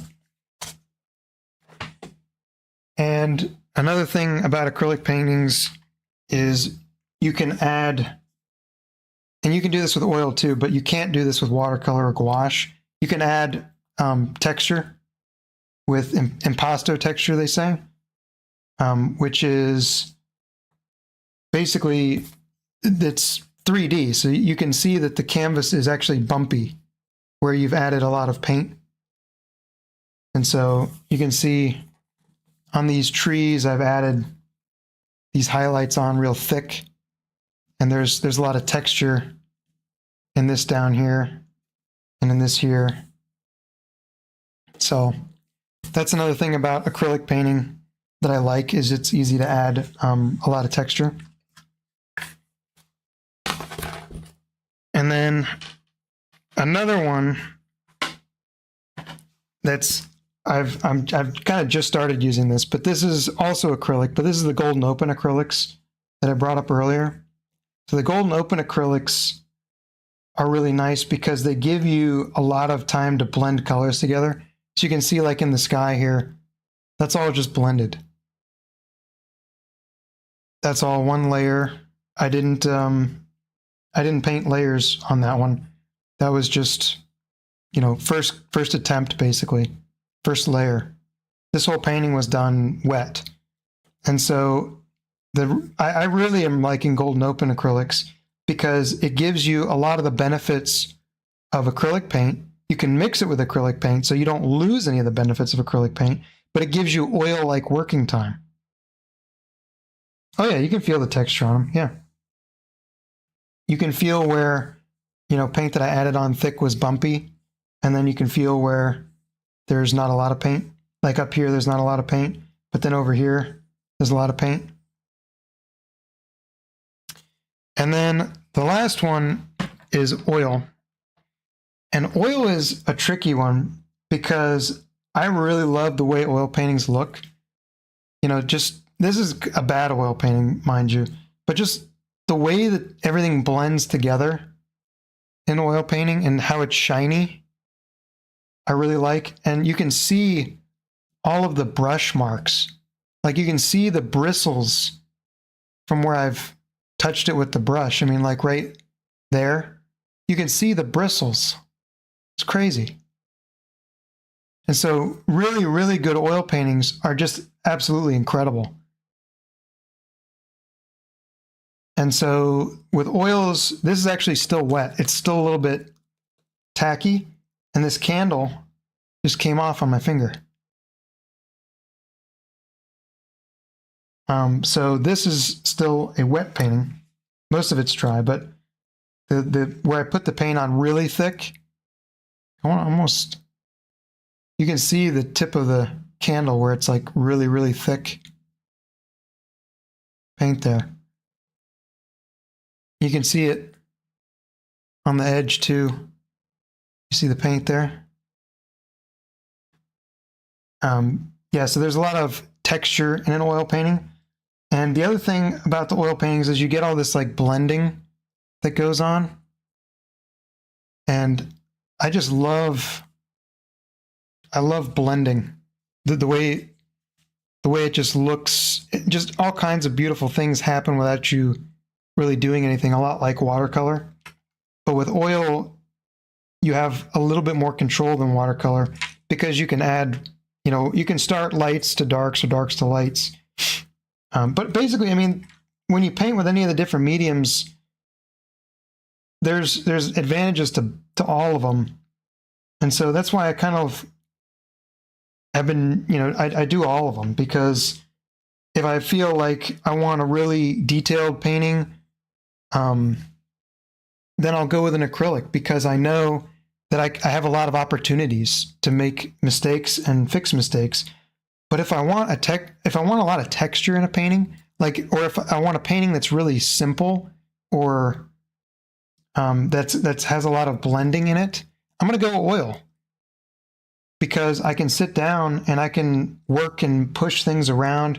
And if I want to add a lot of brush marks in there, I don't have to be so intentional about it. With oil, it just sort of happens automatically. And it's hard to keep it from happening. So that's when I would pick oil versus acrylic. And with watercolor, honestly, with watercolor, I usually pick watercolors because they're the fastest.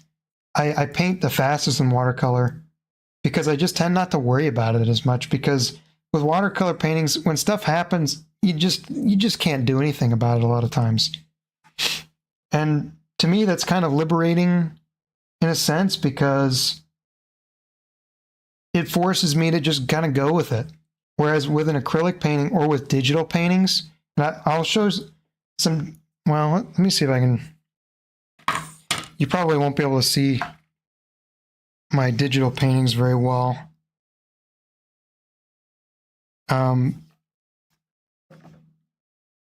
Here's one. Here's a digital painting I did. thing about digital paintings is they're like acrylic on steroids. I spend the most time on acrylic paintings because I can fix mistakes. That's the main reason. With oil paintings, it's hard to fix big mistakes. But with acrylic paintings, I can just paint and paint and paint. If I don't like something, I can change it. But that's amped up to 11 on digital paintings because you have the undo button. I just undo and undo and undo, and I never finish paintings. Like, I've got all kinds of paintings in here. They're just not finished. Like, this is a painting I did. It's just, they ain't nothing there because I spent all day painting all this other crap.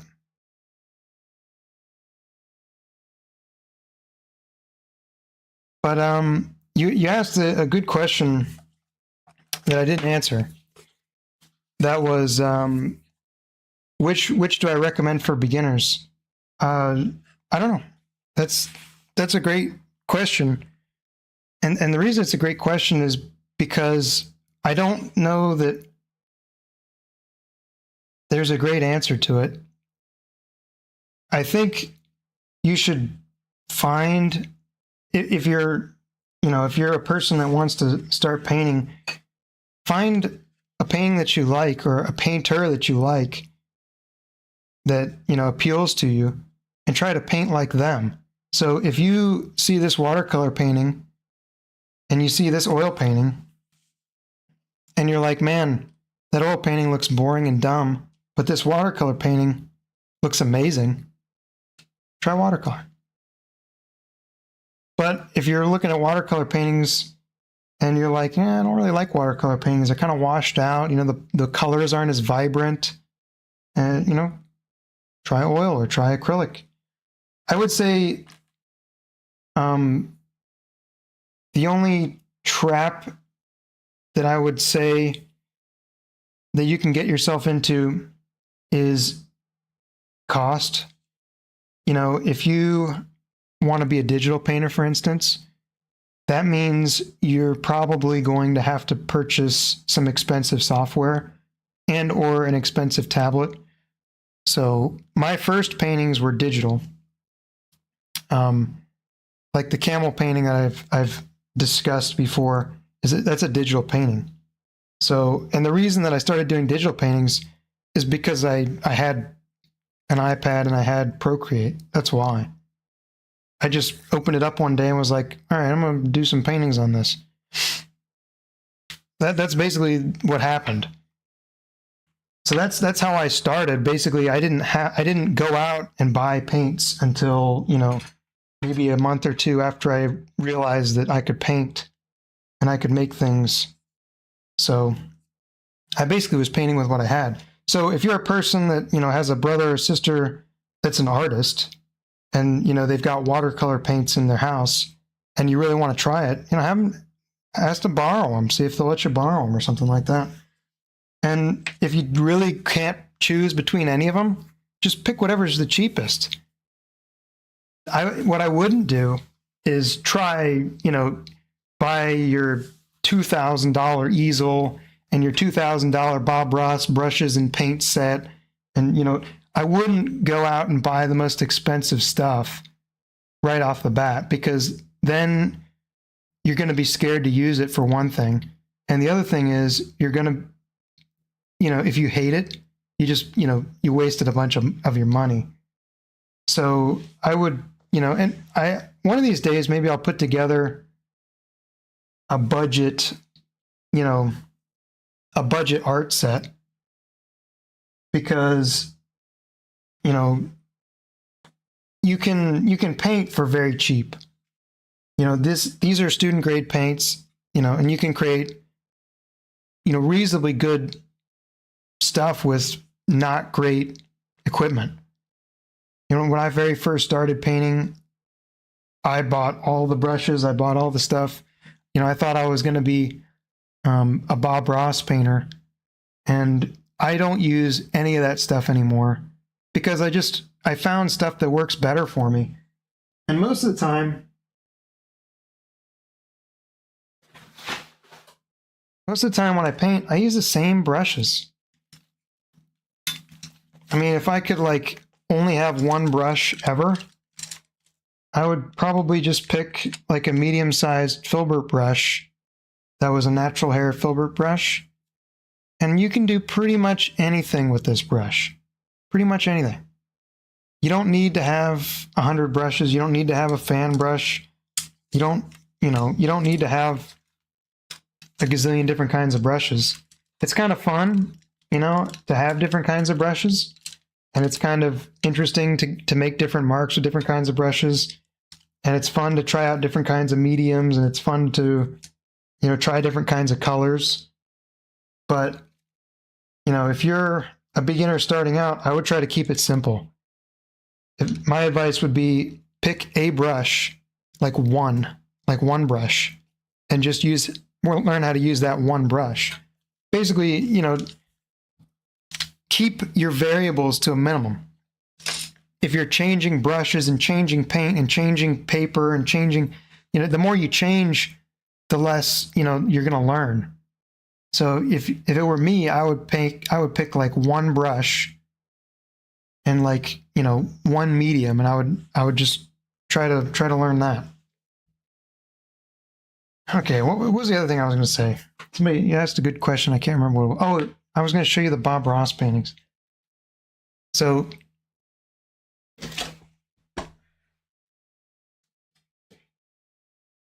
if you want, and the easiest painting ever, this is the easiest painting. There's no easier painting than this. It's too big. I don't know how to show this. I guess you'll see sections of it. So this painting is super easy for a couple reasons.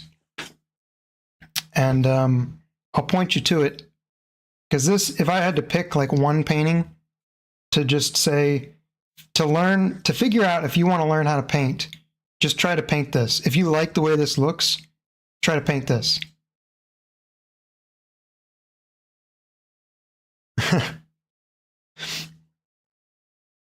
This is the Golden Rays of Sunshine. This is a Bob Ross painting. He's got a tutorial on it.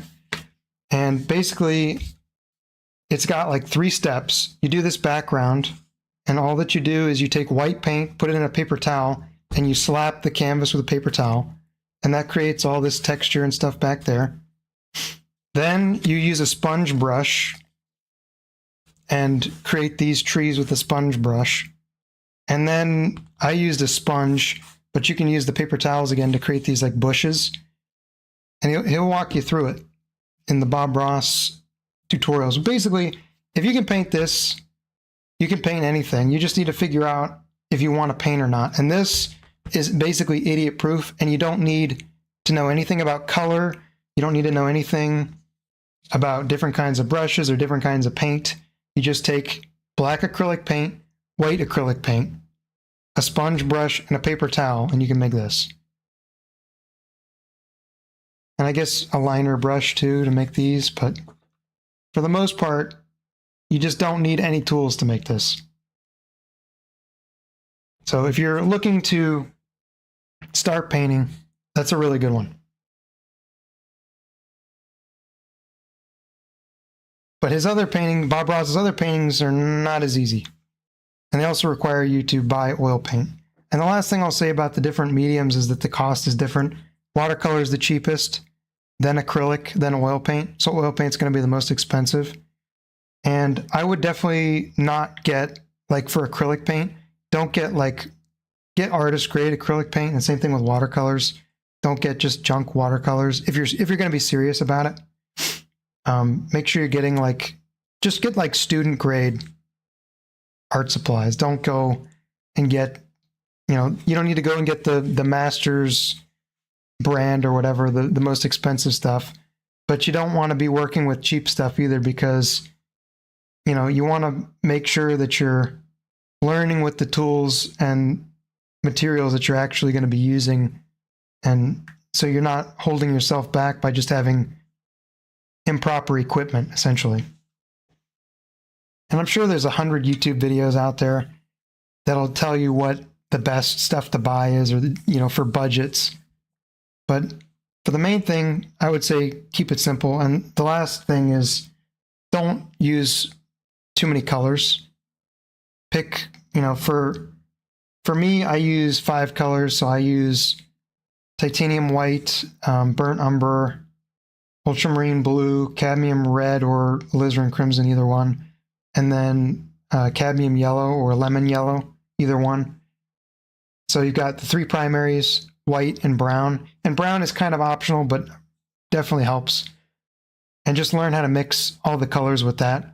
And I would say the caveat to that is if you're using watercolor, same palette, except drop the white and add a warm and a cool variant of every color. So like ultramarine blue and cerulean blue, and then permanent rose, and then like cadmium red light or something like that. And then, you know, a cadmium yellow and then a lemon yellow or whatever.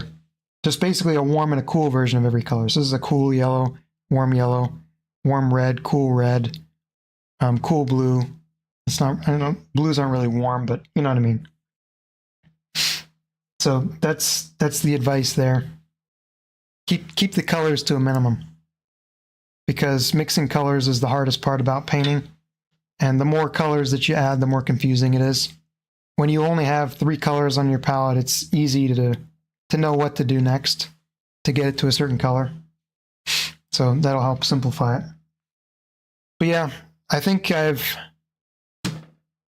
talked everybody's ears off, especially I need more caffeine. And you're going to sleep, and I can't keep you up after your Minecraft extravaganza. But I'll give you one last look at the paintings I did today. So we'll start with the bigger one.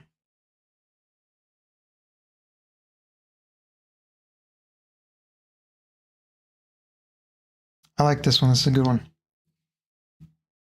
And then this guy here. Don't really like this one. It's kind of weak. But it's okay. And that's all I got. So I'm gonna go ahead and close it there and go to bed. So